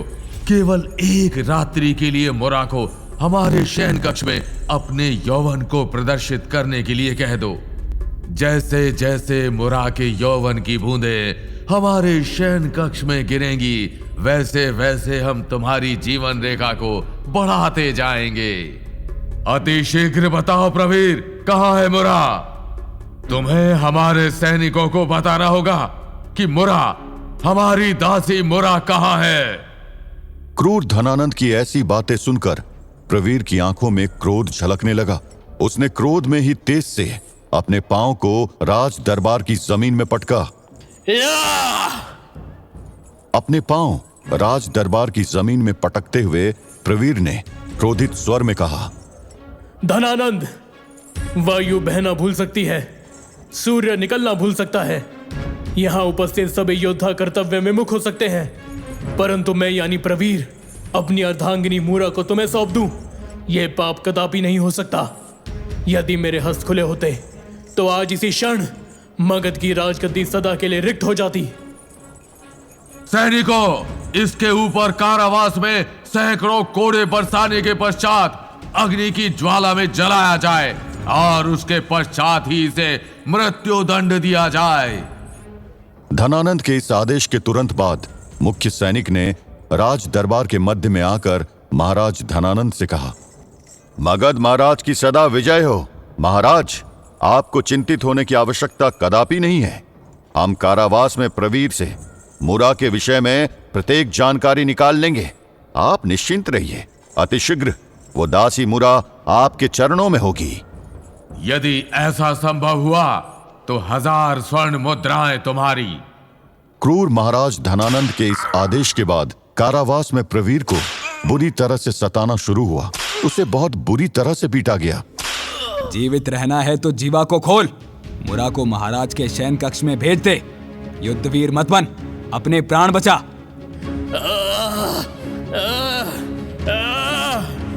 मृत्यु अटल है, आत्मा निश्चल है। कारावास में प्रवीर को उल्टा लटकाया गया। उसे आग के सामने जलाया गया। इसे अग्नि के समक्ष कर दो। इसके ऊपर क्रूरता की सभी हदें पार कर दो। अपनी जिह्वा को खोल और बता मुरा कहाँ है। सैनिकों, मिर्च को जलाया जाए और इसे मिर्च के धुएं के सामने लेकर जाओ। इस क्रूरता में तो बताना ही होगा कि मुरा कहाँ है।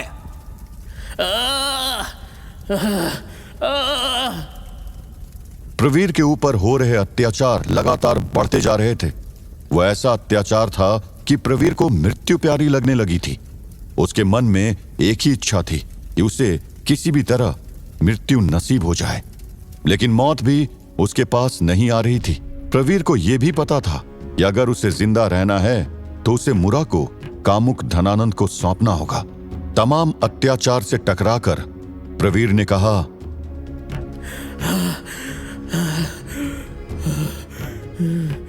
मुझे स्वीकार है, मुरा को अब क्या होगा मुरा के साथ? क्या प्रवीर ने धनानंद की शर्त मानते हुए मुरा को कर दिया था धनानंद की हवस के हवाले? कैसे लिया था इतिहास ने करवट? भारत के बनने की ये महागाथा बदल रही है एपिसोड दर एपिसोड। ट्विस्ट एंड टर्न से भरा होगा अगला एपिसोड। बनते रहिए साक्षी और सुनते रहिए आचार्य चाणक्य की गौरव गाथा। 8.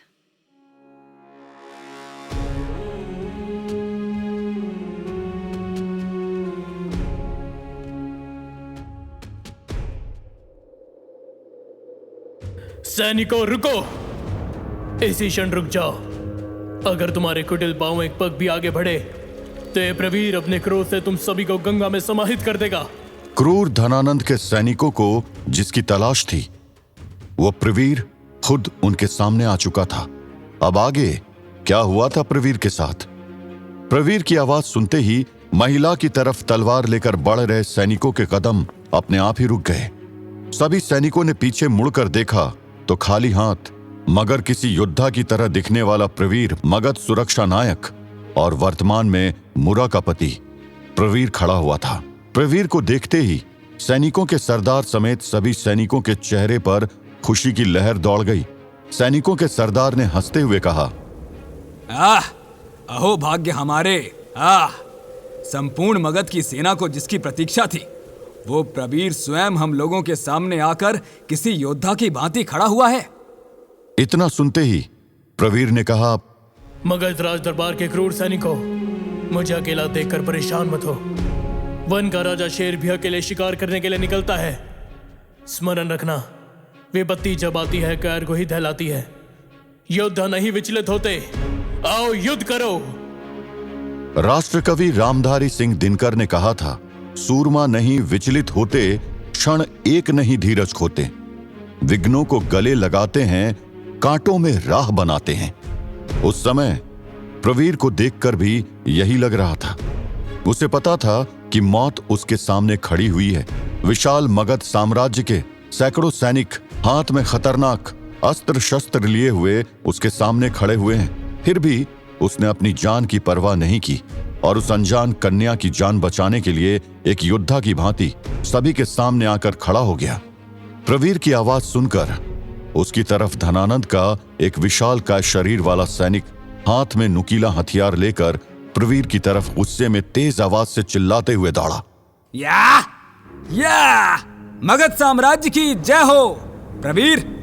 जैसे वो राक्षस की तरह दिखने वाला विशाल सैनिक चिल्लाते हुए प्रवीर के पास पहुंचा, प्रवीर थोड़ा नीचे की तरफ झुका जिससे उस सैनिक का वार खाली चला गया। प्रवीर ने अपनी शक्ति दिखाते हुए उस सैनिक की भुजा को पकड़कर उसे किसी योद्धा की तरह उठाकर जमीन में नीचे पटक दिया। पर्वत के जाते पांव खड़, मानव जब जोर लगाता है पत्थर भी पानी बन जाता है। यह गए तुम भूमि के भीतर। प्रवीर की शक्ति का अंदाजा मगध के सैनिकों को पहले से था। जैसे ही प्रवीर ने उस विशालकाय सैनिक को उठाकर जमीन के अंदर गाड़ दिया, वैसे ही मगध के काफी सैनिक के पांव पीछे की तरफ हटने लगे।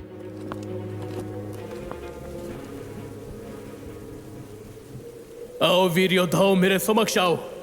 जब तक जीवित रहूंगा तब तक क्रूर धनानंद के एक एक सैनिक को मृत्युशय पर सदा के लिए सुला कर जाऊंगा।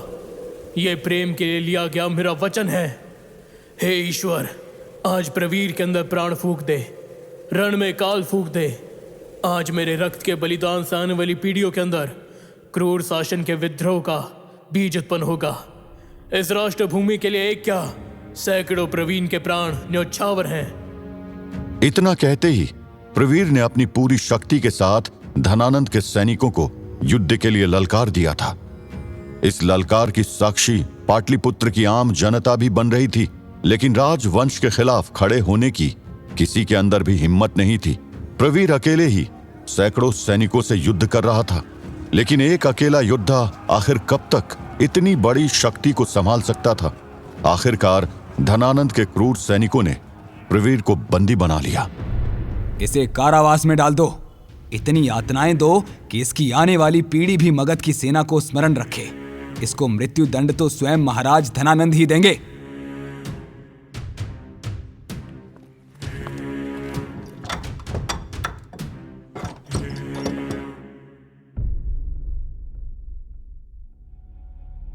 प्रवीर को सजा देते हुए महाराज धनानंद ने उसे मृत्यु दंड का आदेश दिया। साथ ही एक शर्त भी रखी, जिसके लिए अगर प्रवीर हां कर देगा तो उसकी मृत्यु की सजा माफ कर दी जाती और उसे कारावास से भी रिहा कर दिया जाता। क्रूर महाराज धनानंद के सामने राज दरबार में प्रवीर को पेश किया गया। मगध राजमहल से विद्रोह करके तुम्हें क्या प्राप्त हुआ? ये कारावास, और अब आगे तुम्हें मृत्यु दंड मिलेगा। बस यही ना? इसी के लिए तुम उस दासी मुरा को लेकर यहां से भाग गए थे। प्रवीर को देखकर साफ पता चल रहा था कि उसे कारावास में बहुत अधिक यातना दी गई है। उसके पूरे शरीर में बुरी तरह से चोट लगी हुई थी। कई जगह से तो खून भी बह रहा था। घायल प्रवीर ने आगे बढ़ते हुए क्रूर महाराज धनानंद से कहा, महाराज, प्रेम और युद्ध एक ही नाव के नाविक हैं। यदि विजय प्राप्त ना हो तो योद्धा या प्रेमी युद्धबंदी बन जाता है। मैं मूरा से प्रेम करता हूँ और अब वो मेरी अर्धांगिनी है। मैंने जो भी किया अपने प्रेम की रक्षा करने के लिए किया, इसलिए वो युद्ध संगत भी था और न्याय संगत भी। मुझे मृत्यु दंड स्वीकार है। प्रवीर, मृत्यु में क्या रखा है, वो तो आएगी ही। तुम्हें हम मृत्यु से बचने का एक उपाय बताते हैं। तुम्हें राजद्रोह के लिए मृत्यु दंड दिया जाएगा, ये सभी को ज्ञात है। परंतु तुम इस मृत्यु दंड से बच सकते हो, और केवल बच ही नहीं सकते, अपितु मगध की शाही सेना में वापस भी आ सकते हो। बस इसके लिए तुम्हें हमारी एक इच्छा पूर्ण करनी होगी। तुम्हें हमारे शाही सैनिकों को बताना होगा कि मुरा, हमारी दासी मुरा कहाँ है। यदि तुम्हें मुरा के विषय में नहीं बताना तो भी तुम बच सकते हो। केवल एक रात्रि के लिए मुरा को हमारे शयन कक्ष में अपने यौवन को प्रदर्शित करने के लिए कह दो। जैसे जैसे मुरा के यौवन की बूंदें हमारे शयन कक्ष में गिरेंगी, वैसे वैसे हम तुम्हारी जीवन रेखा को बढ़ाते जाएंगे। अति शीघ्र बताओ प्रवीर, कहाँ है मुरा? तुम्हें हमारे सैनिकों को बताना होगा कि मुरा, हमारी दासी मुरा कहाँ है। क्रूर धनानंद की ऐसी बातें सुनकर प्रवीर की आंखों में क्रोध झलकने लगा। उसने क्रोध में ही तेज से अपने पांव को राज दरबार की जमीन में पटका। अपने पांव राज दरबार की जमीन में पटकते हुए प्रवीर ने क्रोधित स्वर में कहा, धनानंद, वायु बहना भूल सकती है, सूर्य निकलना भूल सकता है, यहाँ उपस्थित सभी योद्धा कर्तव्य में मुख हो सकते हैं, परंतु मैं यानी प्रवीर अपनी अर्धांगिनी मूरा को तुम्हें सौंप दूं, यह पाप कदापि नहीं हो सकता। यदि मेरे हस्त खुले होते तो आज इसी क्षण मगध की राजगद्दी सदा के लिए रिक्त हो जाती।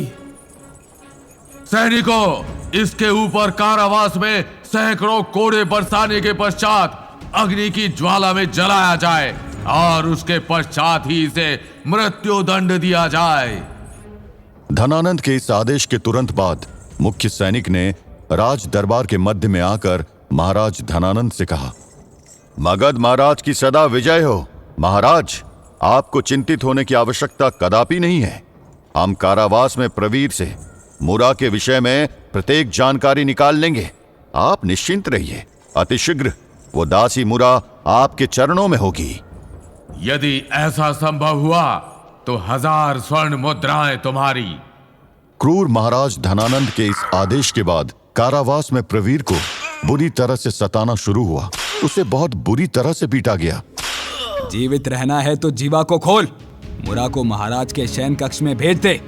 युद्धवीर मत बन, अपने प्राण बचा।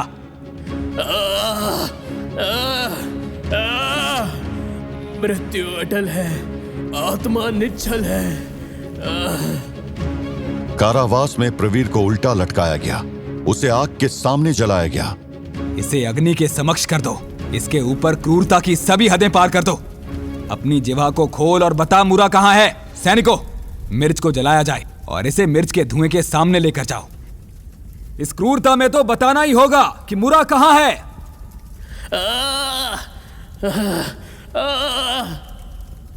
प्रवीर के ऊपर हो रहे अत्याचार लगातार बढ़ते जा रहे थे। वो ऐसा अत्याचार था कि प्रवीर को मृत्यु प्यारी लगने लगी थी।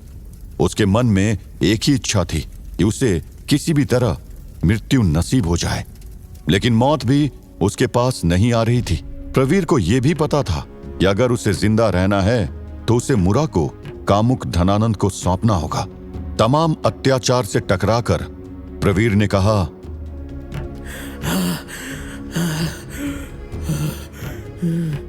मुझे स्वीकार है मुरा को। अब क्या होगा मुरा के साथ? क्या प्रवीर ने धनानंद की शर्त मानते हुए मुरा को कर दिया था धनानंद की हवस के हवाले? कैसे लिया था इतिहास ने करवट? भारत के बनने की ये महागाथा बदल रही है एपिसोड दर एपिसोड। ट्विस्ट एंड टर्न से भरा होगा अगला एपिसोड। बनते रहिए साक्षी और सुनते रहिए आचार्य चाणक्य की गौरव गाथा। 8.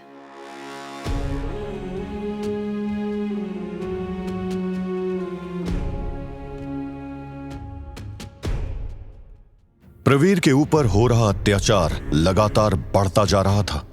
वो ऐसा अत्याचार था कि प्रवीर को मृत्यु प्यारी लगने लगी थी।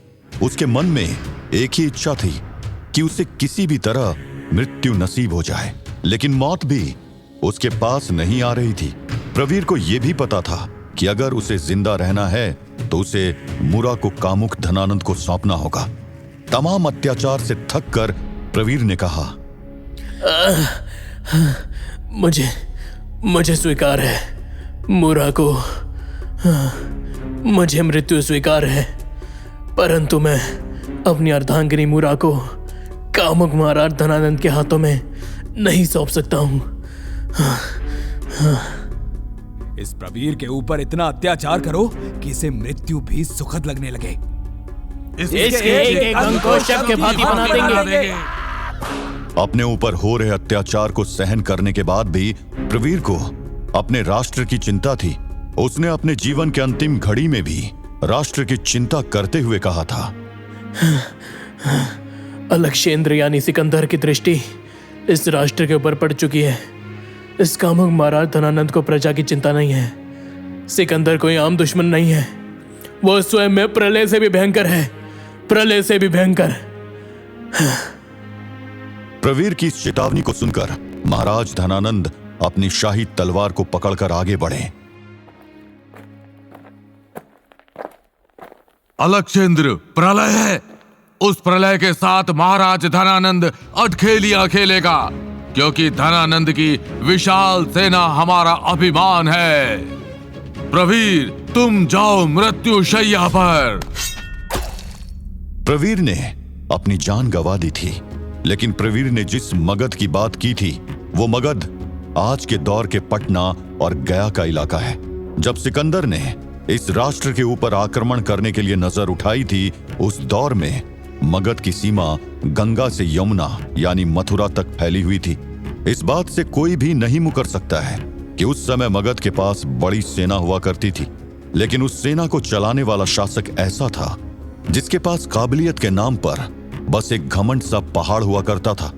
उस दौर में मगध पर नंद वंश के शासक धनानंद का शासन चलता था। धनानंद एक ऐसा शासक हुआ करता था जिसके पास बौद्धिक क्षमता शून्य थी। उसे बस प्रजा से कर यानी टैक्स वसूलना आता था। मगध और आचार्य चाणक्य की कहानी भी काफी पेचीदा है। आचार्य चाणक्य मगध जाकर धनानंद से बात करना चाहते थे। बात करने के लिए वो मगध गए भी, लेकिन इतने शक्तिशाली साम्राज्य की स्थिति कुछ और ही चल रही थी। वहां जाकर उन्होंने देखा कि टैक्स के लिए प्रजा को परेशान किया जा रहा है। एक ही मूल्य के ऊपर दोगुना टैक्स वसूला जा रहा है। ये सब देखकर चाणक्य काफी ज्यादा चिंतित हुए। मगध में राजा के अधिकारियों का आचरण पूरी तरह से भ्रष्ट हो चुका था। उन्हें न्याय से कुछ भी लेना देना नहीं था। इसलिए प्रवीर को भी अपने अंतिम क्षणों में मगध की चिंता सता रही थी। प्रवीर के बारे में बात करते हुए हिस्टोरियन सोनालेखा कौर कहती हैं कि प्रवीर ने अपनी अर्धांगिनी मूरा के बारे में कामुक महाराज धनानंद के सैनिकों को कुछ भी नहीं बताया था। प्रवीर को पता था कि अगर वो मूरा के बारे में कुछ भी बताएगा तो मगध के शाही सैनिक तो उसको मृत्यु दंड दे देंगे। लेकिन अपनी मौत को अपने सामने देखने के बाद भी प्रवीर ने मौत को चुना और अपनी पत्नी मूरा के बारे में कुछ भी नहीं बताया। प्रवीर की मौत के समय ही मूरा प्रेग्नेंट थी। समय आगे बढ़ा और मूरा ने एक पुत्र को भी जन्म दे दिया, जिसका नाम उसने चंद्रगुप्त रखा था और प्यार से उसे चंद्र कहकर पुकारती थी। चंद्र, चंद्र, कहाँ हो तुम मेरे पुत्र चंद्र?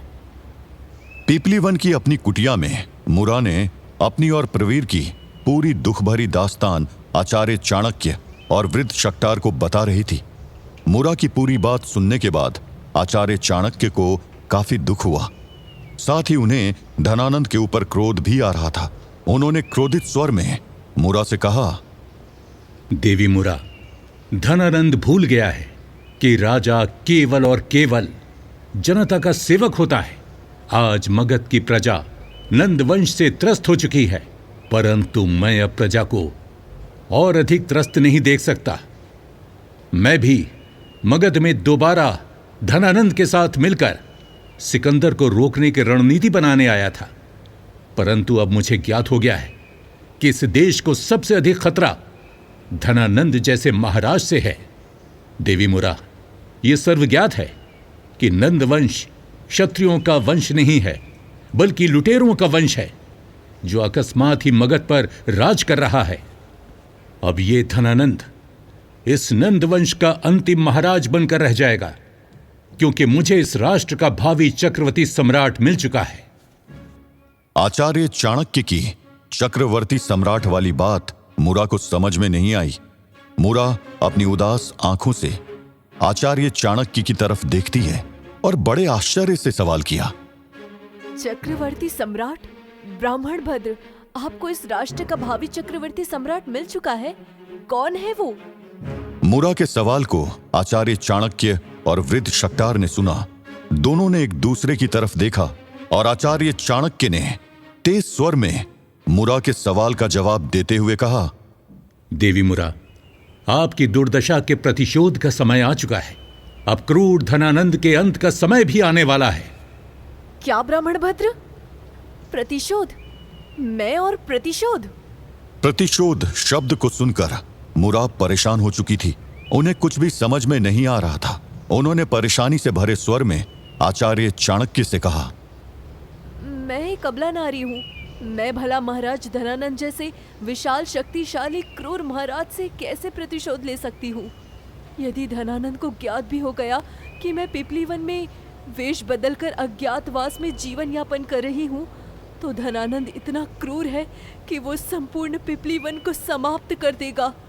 और आप कह रहे हैं मैं एक निम्न स्त्री मूरा धनानंद से प्रतिशोध ले सकती हूँ? ये संभव नहीं है ब्राह्मण भद्र। मूरा की परेशानी को देखकर वृद्ध शक्टार अपने आप को रोक नहीं पाए और उन्होंने मूरा को बीच में ही रोकते हुए कहा, देवी मूरा, तुम्हें अभी ज्ञात भी नहीं होगा कि तुम अभी किसके साथ हो। यथासंभव तुम अभी तक अबला रही होगी, परंतु अब तुम सबला हो। तुम इस क्षण तक्षशिला के विख्यात आचार्य चाणक्य अथवा कौटिल्य के साथ हो। देवी मूरा, अब आप इस क्षण के पश्चात से अबला नहीं है। आपके साथ मैं अर्थात तक्षशिला का आचार्य चाणक्य है। मेरे अतिरिक्त आपकी रक्षा के लिए आपका पुत्र चंद्रगुप्त है। आपका प्रश्न था ना कि मेरा भावी चक्रवर्ती सम्राट कौन है? जी ब्राह्मण भद्र, बताइए आपका भावी चक्रवर्ती सम्राट कौन है? इस महागाथा में अब वो समय आ चुका था जब आचार्य चाणक्य मूरा को बताने वाले थे कि मूरा का पुत्र चंद्रगुप्त ही इस राष्ट्र का भावी चक्रवर्ती सम्राट बनने वाला है। देवी मूरा, इस राष्ट्र का भावी चक्रवर्ती सम्राट कोई और नहीं, अभी तो आपका शूरवीर पुत्र चंद्रगुप्त ही बनेगा। क्या? ब्राह्मण भद्र, चंद्रगुप्त। इस बात को सुनते ही मुरा की आंखों में डर साफ दिखाई देने लगा। मुरा की आंखों के सामने प्रवीर की मृत्यु साफ तौर पर झलक रही थी। उसे अपनी वो चीख याद आने लगी जब उसने धनानंद के अत्याचार से खुद को बचाने के लिए प्रवीर का नाम चिल्लाते हुए उसे आवाज दी थी। प्रवीर, प्रवीर, प्रवीर, प्रवीर! मेरी इस राक्षस से रक्षा करो, मेरी इस धनानंद से रक्षा करो। प्रवीर, कहाँ है आप? प्रवीर, कहाँ है आप? प्रवीर!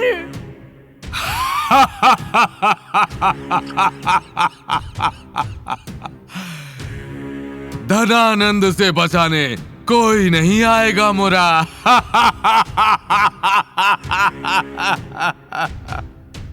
उस रात को याद करके मुरा और ज्यादा डर गई। वो डर से कांपने लगी और डरते हुए आचार्य चाणक्य से कहा, ब्राह्मण भद्र, उस क्रूर धनानंद ने पहले ही मेरे पति परमेश्वर को मुझसे बहुत दूर कर दिया है। मैं अभी तक उनके शोक से बाहर नहीं आ पाई हूँ। अब मैं अपने पुत्र चंद्रगुप्त को नहीं खोना चाहती। हाँ, ब्राह्मण भद्र, मैं नहीं चाहती कि राजनीति के खेल में मेरे पुत्र की बलि चढ़े। मुझे क्षमा करिए, मैं अपने पुत्र को आपके संग नहीं भेज सकती हूँ। मुरा की चिंता को देखने के बाद आचार्य चाणक्य ने मुरा को वचन देते हुए कहा, मगध में राजा के अधिकारियों का आचरण पूरी तरह से भ्रष्ट हो चुका है। उन्हें न्याय से कुछ भी लेना देना नहीं है। वो सभी धनानंद की कामुक सेवाओं को पूर्ण करने में लगे हुए हैं। प्रतिदिन आप जैसी कई मुरा का जीवन धनानंद की कामुक सेवा में व्यतीत और अंधकारमय हो रहा है। इसलिए इसी क्षण मैं चाणक्य पुत्र चाणक्य किसी का बलिदान नहीं चाहता हूं। इसलिए देवी, आप निश्चिंत रहिए। मेरे होते हुए धनानंद या धनानंद का कोई भी राज सैनिक चंद्रगुप्त का बाल भी बांका नहीं कर पाएगा। और भविष्य में चंद्रगुप्त ही मगध के राज सिंहासन पर एक चक्रवर्ती सम्राट के रूप में बैठेगा और अखंड राष्ट्र की परिकल्पना को पूर्ण करेगा। ये मेरा अर्थात आचार्य चाणक्य का वचन है। इतिहास के पन्नों में कई जगह यह बात दर्ज है कि आचार्य चाणक्य राजा प्रजा सिंहासन के बारे में पढ़ाई करते रहते थे। लेकिन अब चाणक्य को ऐसी व्यवस्था की खोज थी जिसमें धनानंद जैसे बुद्धिहीन शासक न हो, भारत छोटे छोटे राज्यों के बीच बटा न हो। उन्हें एक ऐसे शासक की खोज थी जो पूरे भारतवर्ष में शासन कर सके। महागाथा के इस मोड़ पर आचार्य चाणक्य को एहसास हो चुका था कि उन्होंने चंद्रगुप्त के रूप में एक चक्रवर्ती सम्राट की खोज कर ली है। इतिहास का वो समय भी नजरें उठाए चाणक्य की तरफ देख रहा था। उसे भी ये देखना था कि क्या चाणक्य चंद्रगुप्त को ऐसे सम्राट की तरह बना पाएंगे जो अखंड भी हो और चक्रवर्ती भी। अखंड भारत के बनने की दास्तान यूं ही रहेगी जारी। इसलिए सुनते रहिए आचार्य चाणक्य की गौरव गाथा।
मैं चणक पुत्र चाणक्य किसी का बलिदान नहीं चाहता हूं, इसलिए देवी आप निश्चिंत रहिए। मेरे होते हुए धनानंद या धनानंद का कोई भी राज सैनिक चंद्रगुप्त का बाल भी बांका नहीं कर पाएगा, और भविष्य में चंद्रगुप्त ही मगध के राज सिंहासन पर एक चक्रवर्ती सम्राट के रूप में बैठेगा और अखंड राष्ट्र की परिकल्पना को पूर्ण करेगा। ये मेरा अर्थात आचार्य चाणक्य का वचन है। मैं चाहता हूं कि इस जगत में शांति चारों ओर हो। अब इस जगत के प्रेम से मैं क्रुद्ध होना चाहता हूं। अब इस जगत के विद्रोह से मैं प्रेम करना चाहता हूं जो संपूर्ण विनाश कर दे। आज के कंस को मैं ऐसे चक्रवर्ती सम्राट को तैयार करना चाहता हूं। एक तरफ पीपली वन में आचार्य चाणक्य ने मुरा को उसके पुत्र चंद्रगुप्त की रक्षा का वचन दे दिया था, तो दूसरी तरफ मगध महाराज धनानंद के मगध राजमहल में राज दरबार सजा हुआ था। त्याग और बलिदान के पथ पर चलने वाले लाखों लोगों के पथ प्रदर्शक, विशाल मगध साम्राज्य के अन्नदाता, राज्य शिरोमणि मगधापति महाराज धनानंद स्वयं पधार रहे हैं। ताल वाद्य यंत्रों की ध्वनि शुरू की जाए।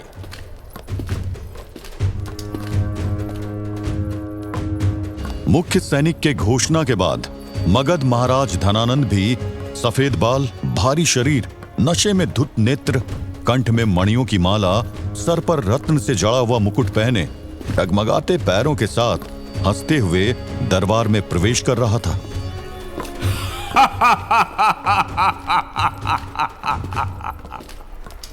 महाराज धनानंद को देखते ही सभी विद्वान अतिथि अपनी जगह में खड़े हो गए। धनानंद के सम्मान में मगध राज दरबार के सैनिक जोर जोर से अपना भाला जमीन में पटकने लगे। मगध महाराज धनानंद को देखते ही दरबार के सभी सैनिकों ने कहा, मगध महाराज की जय हो, मगध महाराज की विजय हो। अपनी आओ भगत देखकर कामुक महाराज धनानंद बहुत खुश हुआ। उसने हंसते हुए अपने साथ चल रही शाही दासी को छेड़ते हुए हंसना शुरू कर दिया। किसी वन की अप्सरा, अल्पशाही सही किंतु उत्तेजित होकर चलो।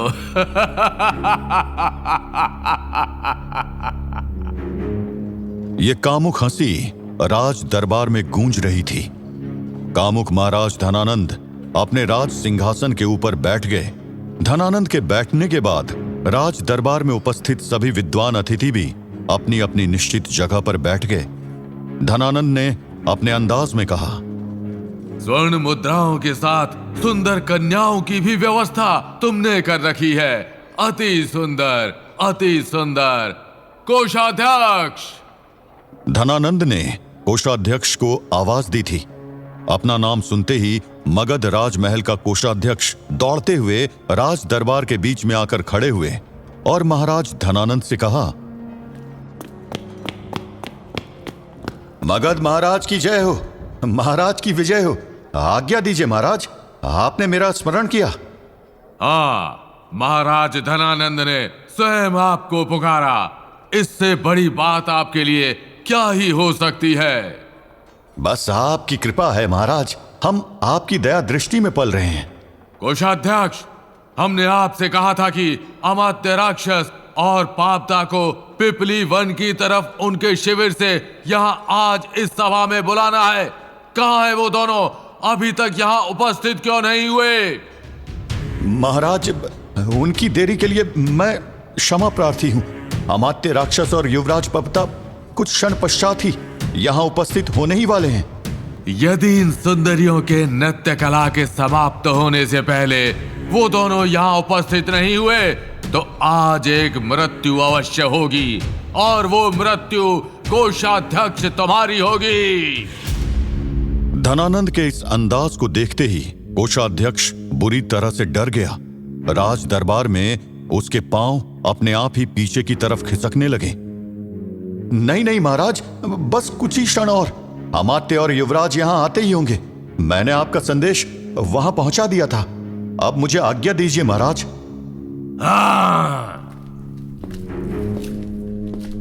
कोषाध्यक्ष के दूर जाने के बाद हाथ में मदिरा का पात्र लिए हुए कामुक महाराज धनानंद ने भरे हुए राज दरबार में कहा, मैं मगध जैसे विशाल साम्राज्य का महाराज धनानंद यहाँ मौजूद सभी अतिथि गण का स्वागत करता हूँ।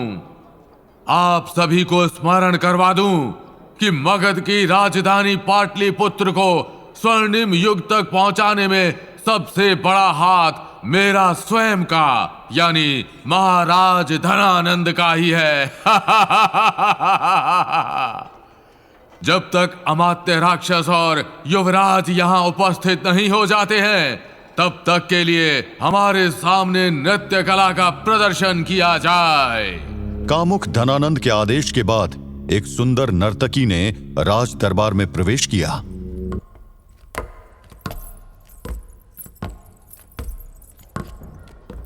ये तो सौंदर्यता की मूर्त है। हाँ, क्या भाग्य है महाराज के। इसकी तो रात्रि महाराज के शयन कक्ष में ही समाप्त होगी। हमारे भाग्य में नयन सुखी है, वही ले लो। सुना है कि इस नर्तकी को मगध के पड़ोसी राज्य से यहाँ लाया गया है। राज दरबारी एक दूसरे के कानों में फुसफुसाते ही रहे और वो सुंदर नर्तकी अपनी कामुक अदाओं से राज दरबार में विचरण करती रही। उस नर्तकी ने सबसे पहले स्वर्ण पात्र यानी कि सोने के ग्लास में मदिरा डालकर धनानंद की तरफ बढ़ाई। आहा, मदिरा अति सुंदर। धनानंद ने जैसे ही मदिरा के ग्लास को पकड़ा, राज दरबार में ढोलक और शहनाई की ताल ध्वनि गूंजने लगी। राज दरबार के अंदर संगीत का धुन सुनाई देना शुरू हो गया था। इसी बीच मदिरा का रस पान करते हुए कामुक धनानंद की उत्तेजना बढ़ गई। उसने अपने कामुकता वाले अंदाज में कहा, सुंदर पुष्प समान कोमल कन्या, पूर्णिमा के चंद्रमा की तरह तेरा मुखमंडल दमक रहा है। इस रसपान का भोगी हर कोई बनना चाहता है, परंतु तुम यहाँ केवल सर्वेश्वर महाराज धनानंद के लिए आई हो। मधु से भरे हुए तेरे नैन सौंदर्यता की पराकाष्ठा को पार कर रहे हैं। तेरे उभरे हुए पुष्ट नितंब सभी को आकर्षित करने के लिए पर्याप्त हैं। इन उभारों में मैं कहीं विचरण करने लगूं कि उसके पूर्व अपनी नृत्य कला को प्रदर्शित करो। मैं अपनी भावनाओं में और ज्यादा बह जाऊं कि उसके पहले नृत्य कला शुरू की जाए। महाराज, मैं इस चिकने शाही तल में किसी जलबिन मछली की भांति तड़पूंगी। अपने सौंदर्यता की तरह अपने नृत्य कला से भी आपका मन मोह लूंगी, परंतु उसके पश्चात आपको मुझे कुछ अति विशेष उपहार देना होगा। मेरा कार्य केवल मुद्राओं से नहीं चलेगा। मुद्राएं तो आम नर्तकी को भी प्राप्त हो जाती हैं। एक नर्तकी की इस तरह की भाव भंगिमा को देखकर राज दरबार में उपस्थित सभी लोग हैरान थे। सभी को इस बात का इंतजार था कि अब कामुक धनानंद क्या जवाब देगा। अच्छा, हे सौंदर्यतापूर्ण नर्तकी, बताओ तुम्हें मुद्राओं से अधिक क्या प्रिय है? महाराज, जब मैं इस चिकने शाही तल में किसी जलबिन मछली की भांति तड़पूंगी, इसके पश्चात आपके शयन कक्ष में आपकी कामुक सेवा करूंगी, तो मुझे भी इस विशाल राज्य से कुछ प्राप्त होना चाहिए। पहली मत बुझाओ। महाराज धनानंद के राज्य में स्वयं कुबेर विराजमान है। बताओ नर्तकी, तुम्हें क्या चाहिए? मुझे एक ऐसी स्त्री का स्थान लेना है जिसको आप कुछ भी देने के लिए तैयार थे, जिसके लिए आप संपूर्ण मगध की शाही व्यवस्था को ताक में रखने के लिए तैयार थे। मुझे आपकी अत्यंत खास रही मूरा का स्थान चाहिए। विश्वास रखिए महाराज, मैं सौंदर्यता और कामुकता में मूरा से कमतर नहीं हूँ। आज मुझे अपनी मृत्यु का भी भय नहीं है। महाराज, मुझे अपने हृदय में मुरा का स्थान प्रदान करने की कृपा करें। मुरा का नाम सुनते ही धनानंद की आंखों के सामने मुरा का चेहरा दौड़ने लगा। उसे उसकी अधूरी कामुकता से भरी रात याद आने लगी। धनानंद की आंखों के सामने वो रात उजागर हो रही थी, जिस रात बिगड़ते मौसम के बीच में मुरा अपनी अस्मिता और प्राण को धनानंद से बचाते हुए उससे कह रही थी कि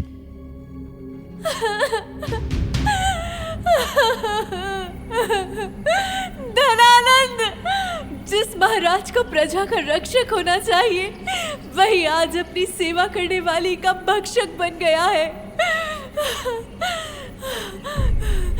परंतु स्मरण रखना धनानंद, मुरा को मृत्यु स्वीकार है, परंतु कामुक महाराज धनानंद का शयन कक्ष कभी स्वीकार नहीं होगा। तुझे मुरा कभी नहीं मिल पाएगी। मेरी अस्मिता मेरी मृत्यु के पश्चात भी तुझे नहीं मिलेगी। प्रवीर,